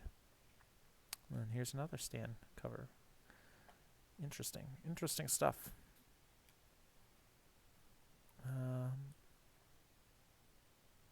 Interesting stuff. Yes, where did Tevish die? He died on page 62, I think. Or was it? Yes, Tevish has died. He was the origin-aligned radioactive spider. But the author of this tale has more plans for you yet, Tevesh. Your role might be dead, but your spirit lingers on. Where will that spirit go next? I don't know. I don't know, but it would seem, if you believe the game status page, that that information is unknown. Well, we're running down the clock, and I keep saying that I'm not going to stay on stream for 5 hours tonight. So let's jump ahead to the part everyone wants to look at, which is the Daily Bugle. This is my favorite mechanic in the game. This Rip Tevesh, yeah, he died, but don't worry. I have a feeling it's not the last you will see of him. This is the Daily Bugle. Every day, a new issue hits the stands.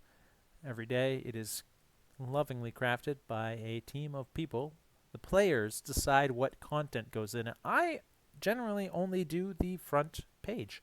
Sometimes I add in little bits and pieces in between, but the front page is more or less my handiwork, Photoshop or whatever. But I mean, I didn't decide the headline. I didn't decide this text here. That was written by someone else. And yeah, I put these things up here. This is this section up here. This is where I get to have my fun. This is where I get to put stuff that I want to put.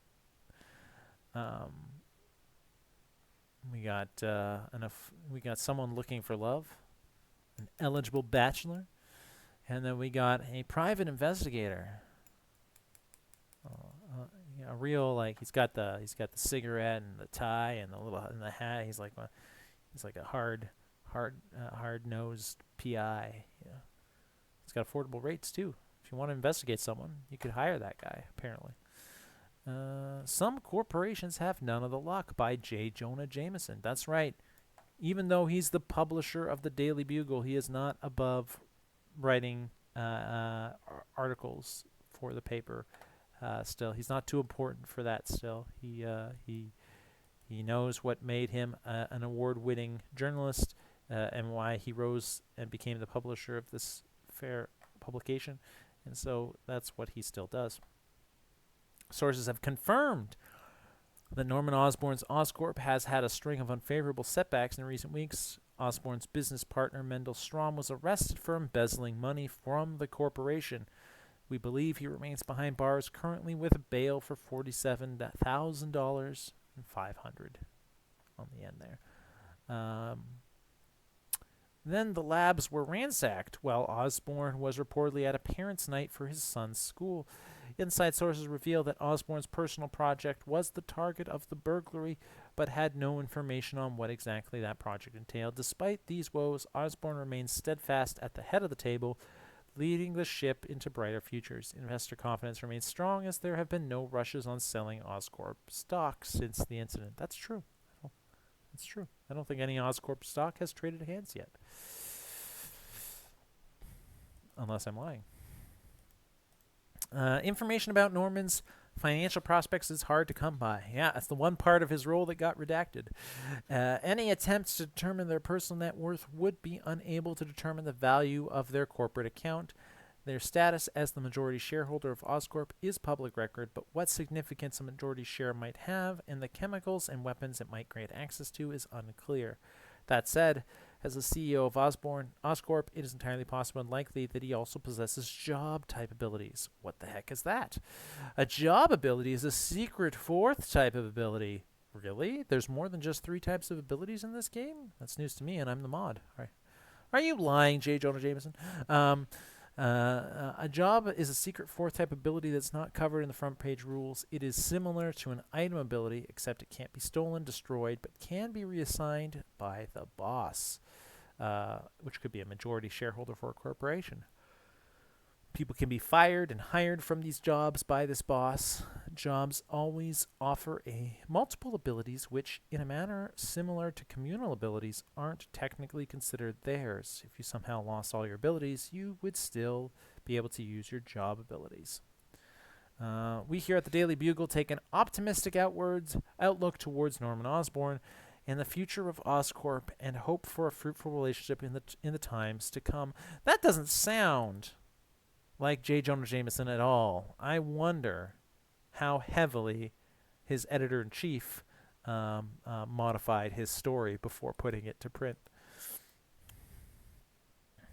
Write that down. Write that down. Letters to the air. Yes, this part is fun. We got everyone in the game, almost everyone in the game, can write letters to the editor of the Daily Bugle. They can make them anonymous or signed by their character. And then the editor can respond in the paper. There is a pirate among us. Steve is the most sus. Dear Anonymous, I don't see any reason to suspect Steve more or less than anyone else, but thanks for writing. These are all players, by the way. Players submitted these things, and a player is responding. This is not my doing. Let us celebrate the real heroes. Colonel John Jameson has, through his work on the space program, done a great service to not only the nation, but to the world. As such, this anonymous benefactor would like to award him financially for his achievements. Oh, how nice. Unfortunately, all attempts at contacting the colonel have been unsuccessful, and as such, a reward of $1,000 is hereby promised to the first person who provides a way to contact him. Dear Anonymous, that's my boss, J. Jonah Jameson's son. He's certainly quite a hero, but I wouldn't be comfortable with giving his information to someone who isn't even willing to reveal their own identity, especially for what is likely a fairly trivial amount for anyone with a decent job. I wouldn't be surprised if such a figure were to be rescued by some kind of mass superpowered vigilante at some point. Well, clearly, the editor-in-chief of the Bugle doesn't share his publisher's disdain for masked vigilantes. Norman Osborn for mayor. Everyone knows what he has done. Everyone knows what he's about, and everyone knows that he has this town's best interest at heart. Endorse Norman for mayor, and the town will prosper beyond your wildest beliefs. All enemies of the town will die, and even Spider-Man, whoever that is, will be an acceptable and adored member of our prosperous society. Norman will always keep himself available to anyone who has questions, except when he gets on his private jet and goes on vacation, I guess, and wants to chat and has nothing to hide. Is the Goblin formula potentially dangerous? Yes, in the wrong hands, which is why Norman will keep it safe and locked up, never to be spread again. Thank you for your time, and remember, if you want to keep our city untorn, vote for Osborn. Paid for by the Osborn for Mayor 20XX group. Yeah. Dear Anonymous, Norman Osborn seems like an outstanding figure who might just be what this city needs to crack down on the corruption and crime in our cities. But my sense of journalistic integrity requires that I learn more before I take that sort of official stance myself. Wait, did I just get a letter to the editor from a PAC? Seems so. Hey, look! A non-anonymous letter. Most people choose to write anonymous letters because they're shy. But somebody put their name on this one. Felicia Hardy said, Lane starting in jail for her first game here is pretty sad. Look at that. There's a typo in the letter. Interesting. I wonder if that typo was in the original letter or if that's a mistake produced by the Daily Bugle staff. I don't know. I really think our resident super wealthy celebrity Freddie should do something about that. Felicia Hardy. Dear Felicia, thanks for writing. Well, by the time this issue hit the stands, somebody had done something about that. Whether it was Freddie, who knows? Yeah, my sympathies go out to those who started outside the game, arrested, exiled, or sent to the mystery zone. There's a mystery zone? I'm sure Freddie could probably get something done with all his raw capital, smarts, and public support, but I wouldn't expect him to do anything without knowing it was in his benefit to do so. That said, I'm no expert on Norman Osborn. And the final letter was, Anonymous said, get ready to see Spider-Man spinning his webs and capturing criminals on this very newspaper just 15 years from now. Dear Anonymous, was the Spider-Man. That's right. Such a great turnout of letters for our first. Usually the first issue on day one of the Daily Bugle in these games is always very sparse. And that's because there wasn't any content the previous day for the newspaper to work off of. I had the brilliant idea this time around to let the newspaper team start playing the game 24 hours before anyone else, and to give everyone else permission to write letters to the Daily Bugle even though the game hadn't started. This ensured that on day one, the paper is more robust and filled with content than it has ever been on a day one before. I don't know if this is the biggest paper we've ever had in any game, but it's definitely the biggest one on a day one paper. Page 3, editor's note by Joe Robertson. Robbie, as he prefers to be called. That's probably not a typo in the letter. Lane just uses fair pronouns. Oh! Cool. I didn't know that. Fair pronouns. Am I pronouncing that right? Dear editor, dear readers, we've got a lot of problems with organized crime here in New York City. We here at the Daily Bugle are not afraid of getting to the truth of the matter and exposing corruption hidden in the darkest parts of our city's underbelly. Daily Bugle is here for pure, unbiased reporting of the facts. Aside from our opinion pieces, JJJ sometimes gets a bit carried away. I cannot guarantee that my entire staff is town like the last game, which did technically take place sometime in the future since this game is a prequel. But I can say that the Daily Bugle staff is like a family. We look after our own, and we will do everything in our power to solve the many mysteries of this game. Please send any and all information you can that might lead to the elimination of any and all threats to town. We're always looking for new hires, especially ones whose first and last names use alliteration. Alliteration means their first and last name starts with the same letter. You can see your letters to the editor regardless of whether, or I can see your letters regardless of whether or not I publish them. Please let me know if you want some or all of your message published, shared with the rest of the Daily Bugle staff, or carefully guarded by myself personally. If no instructions are enclosed about what to do with the information you send, I will use my own discretion on what to publish and what to redact. I do accept bribes. Please keep up the good work, everyone. Robbie Robertson, Editor-in-Chief of the Daily Bugle. And there's a link. Contact us. And where does that link take you? Nowhere, apparently. Oh, oops, we ran into some problems. You may not start a conversation with yourself. That's right. It takes you to starting a new conversation with me, which is the person you need to send those letters to in order for them to get where they need to go. Page 4. Cliff Robertson playing Uncle Ben Parker says, "My lord, even the computers need analysts these days." That's a scene from Spider-Man 2022. Thought that was a cute Easter egg to sneak into the paper. Sleep is important. Aw, look at you, Robbie, looking out for my well-being. I should go to sleep, shouldn't I? I should go to sleep. Spider-Man, did I say 2022? 2002. 2002. 20 years earlier than that. Can you believe it's been 21 years since the first Spider-Man came out? DD not allowing self-conversations is lame. It is. It is very lame. And it has made running these games slightly more difficult than they need to be for me. Or at least starting them. Sleep is important. Be sure to get plenty of sleep. This Mafia game is sure to eat up a lot of your time and energy. I'm basically a dried up husk already, and it's only been like 5 hours in game. But make sure you get enough sleep every night you can, and don't neglect your other basic needs like food and proper hydration. A little sunlight and exercise doesn't hurt either. Well, hard to get sunlight when my viewers tell me they want my weekly stream to be at midnight. Stay healthy, stay happy, and stay tuned for more news in future issues. Yeah, I think I'm going to go do that soon.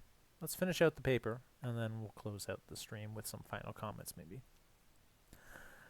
JJJ's Rants by J. Jonah Jameson. You know who is probably really behind the vicious looting of Oscorp, don't you? It's those damned mass vigilantes. Undoubtedly, they broke in to steal experimental equipment so that they can destroy more of the city as they fight crime. More like just fight with each other over who looks stupider in their Halloween costumes. If you really want to fight crime, you better just turn yourself in. Breaking the law to stop someone else from breaking the law is still a crime. You don't get a blind eye turned to you simply because you claim you're on the good guy's side. You want to know who is really on the good guy's side? It's our boys in blue, the NYPD. Not only are they out there fighting actual criminals instead of costume nutters, but they're doing it by the book within the law without hiding their identities because they aren't criminals. These boys are willing to put it all on the line like real American heroes. So the next time you masked clowns decide you're doing this great city a favor by putting innocent citizens in danger with your ray guns or whatnot, just don't. Leave the masks at home. Sign up for the police academy. Do things right by God and country. Let our boys handle these criminals instead of being one yourself. Yes, well, JJ wouldn't like me because I have a mask. I put it on sometimes when I feel like being Deadpool. This is not a Spider-Man mask. This is a Deadpool mask. It's close enough sometimes.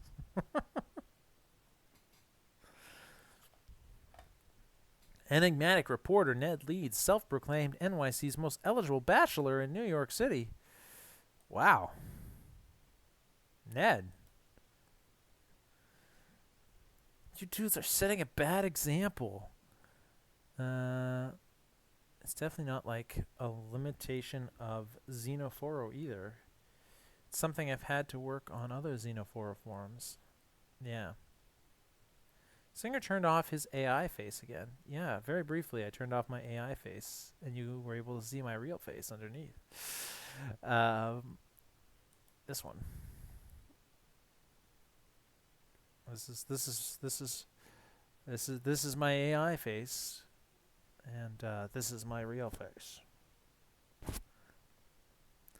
And that's Spider-Man's face, mask, specifically Andrew Garfield's The Amazing Spider-Man. Ned wants a girlfriend, apparently. In a glittering soiree held at a prestigious venue in the heart of New York City in his own living room, the enigmatic reporter Ned Leeds was unofficially crowned as the city's most eligible bachelor by himself. Just look at this dashing man. Photography by Lance Bannon. With his alleged magnetic charm and mysterious aura, Leeds has become someone who considers himself a captivating figure in the bustling metropolis, igniting fascination and admiration among New Yorkers, himself and at least his mother. Leeds, often referred to as the investigative charmer by himself, is a tall and charismatic individual known for believing he possesses impeccable fashion sense and a captivating presence. His modestly successful career as a junior reporter, combined with an air of intrigue, has made him a subject of both professional respect and personal curiosity. Wow. Well, with an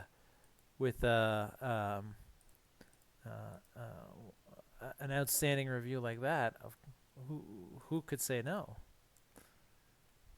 Oh, now we're into the classifieds. It seems there's a classified here for that personal investigator we read about on the front page. Sometimes you just gotta know, you know? Hey, I don't judge. Whoever's dirty laundry you need me to dig up, I guarantee I've seen worse. Let me poke around in it so you don't have to waste your time. Top tier tracking, no ability activation is required, only money. You pay, I get you results. Simple as pie. Rates are cheap, $500 per day night, or $1,500 for the whole cycle. That's right. I can tail a person day and night. No, can't use the same ability twice in one cycle can stop me. Ha ha ha. Yeah, that's what you think. So don't delay. Reach out to your local mod today. Ask for Mac. And apparently he did not steal this card, even though it's clearly written on. You can write your own classified ads, too, and send them to the paper with a check for $500. I mean, that's, if you want something to be advertised in the paper, I mean, you could always send a letter to the editor, and maybe he'll publish your letter. But if you want to guarantee that it gets in, you could just pay them money and, go up there. Especially if you want something in there that advertises a service you can provide in exchange for money. And then we have advertisements. Fun fact!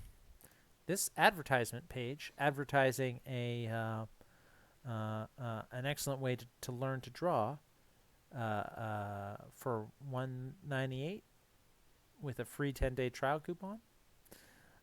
This was the first thing you would see if you had an actual issue of Amazing Fantasy 15, the first appearance of Spider-Man, and you opened the cover. This is the first thing you would see.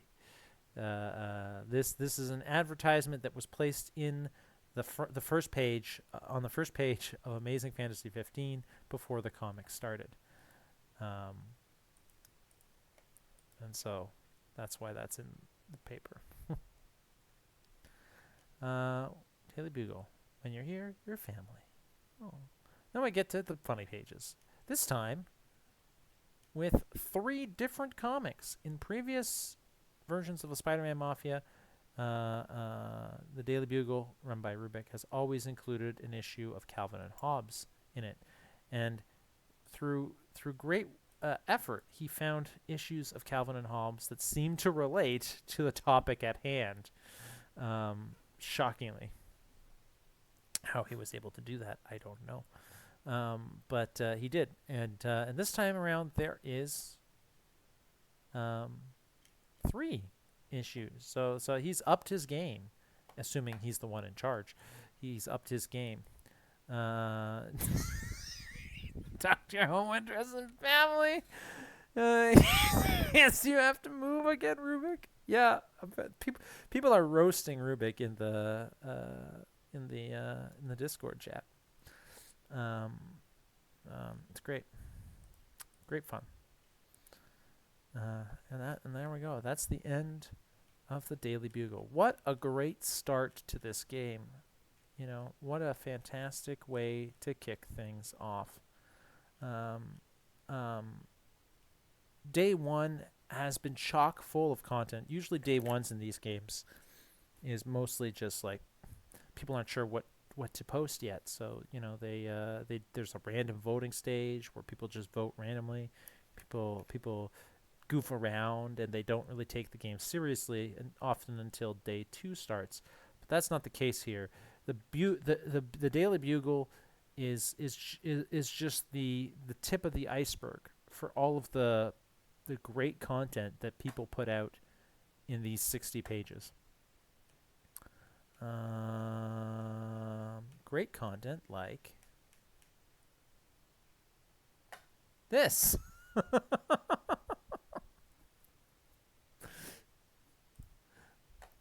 I'm being facetious if you can't tell. I don't know how to pronounce that word, but I still like that word, so I use it anyway. I got my stolen license plate back today. I already ordered a new one, so I'm still gonna have to deal with all sorts of stuff and using the new plate number. Sorry, Rubik, I didn't mean to give your license plate out on my last stream, but I'll try not to give your new one out on streams going forward. Facetious. According to Steve, it is facetious. Well, part of the fun of using a word I don't know how to pronounce is horribly mispronouncing it. Why would you tell me that? But anyway, that brings our commentary so far on the day's events to a close. There's plenty more stuff that happened day 1. Notably, there was an event. The schools prevented some players from doing some things. What? Only they know. And then after school, there was an event at a local science hall. These are all things that happened on the first day that I didn't really take the time to dive into because there was a lot of stuff, and we're already 2.5 hours into this stream. We got. If I go here, using my handy dandy quick jump links, if I go here, and I scroll down to here, we can see. One do I want? I want the 3rd vote count. Yeah. Here you got the school bell rings and the kids are finally free, and then there's a science exhibit that a young Peter Parker wants to go to, and then anyone could have gone to. As you can see, there was a whole mechanic in place for anyone could attend, despite the fact that I put here, whoever attends will be role blocked and vote blocked for the rest of the day. A lot of people didn't read that, and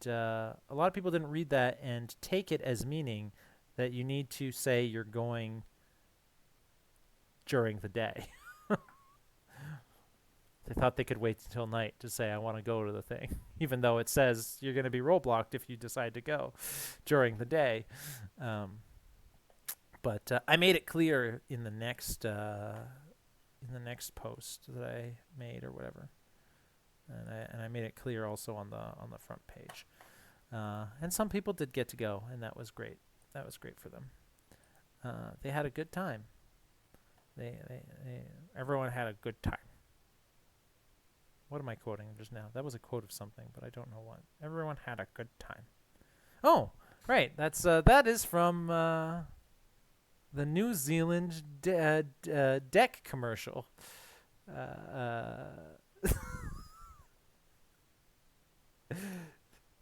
If you don't know what that is, and you're an adult, go and look up New Zealand deck sealant commercial and enjoy. And with that, I will bring the stream to actually before I bring the stream to a close. Amber is typing, and we want to make sure Amber gets a chance to be heard. Is that like the New Zealand cock commercial? Yeah, Amber, the New Zealand cock commercial, CAULK, is a sequel to the deck sealant commercial. They made 3 of these. So the cock one is the second one. The deck sealant was the first one, and the third one I forget was the gag, but yes, that is exactly what I'm referencing, and they are hilarious.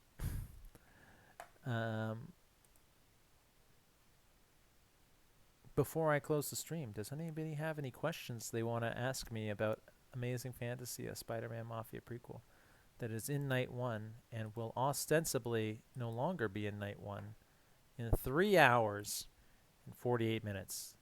And that right there is when things will end, is when the night will end, even if I am not around to end it. I will probably be asleep, no word of a lie. But I will probably be asleep. But when that expires, anything even 1 second later, if I get a night action even 1 second later, I am not going to accept it. Day won't start until several hours later when I have finished resolving all of the night actions. But even though day won't start until several hours later, you cannot submit night actions during the intermediate dawn phase. Did they really, though? Yes. When dawn begins, will players who are unable to speak during the night but able to speak during the day be allowed to talk? Great question.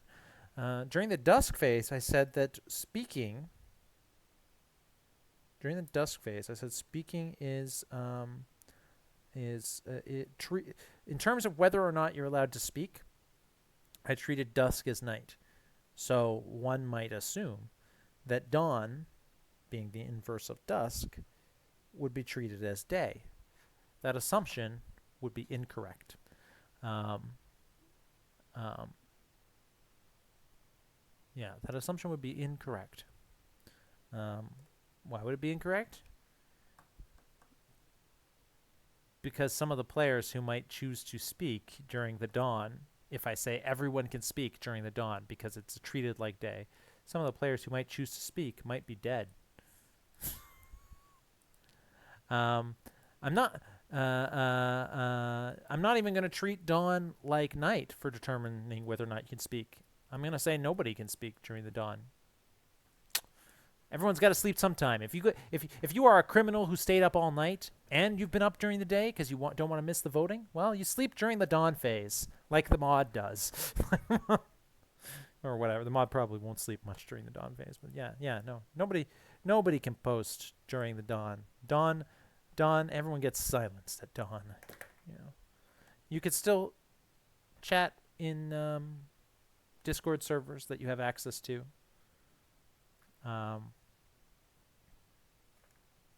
That let you chat at specific times, but yeah, no, the game thread is put on pause during the dawn.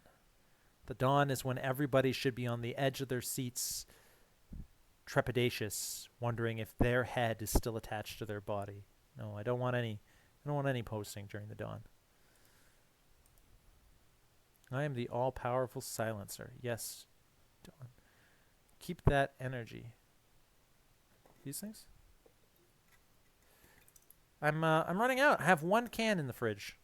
I have one can in the fridge. So if anyone would like to donate to my Monster Energy Drink Fund, you can click the donation button on that. No, I don't even have a donation button set up.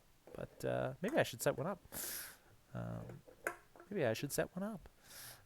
No, I don't need to ask for donations when I'm already advertising a Patreon, which essentially does just that. If you want to join the Patreon, if you're not a member of the Patreon, it's very reasonable. The highest tier is only $10. Patreon.com/ZPX3. No, that is the wrong thing.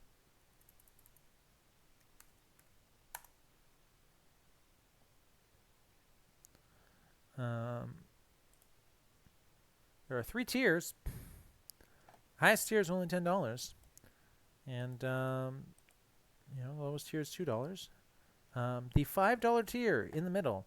This is the one that you have to join if you want to be able to vote on what future games I run.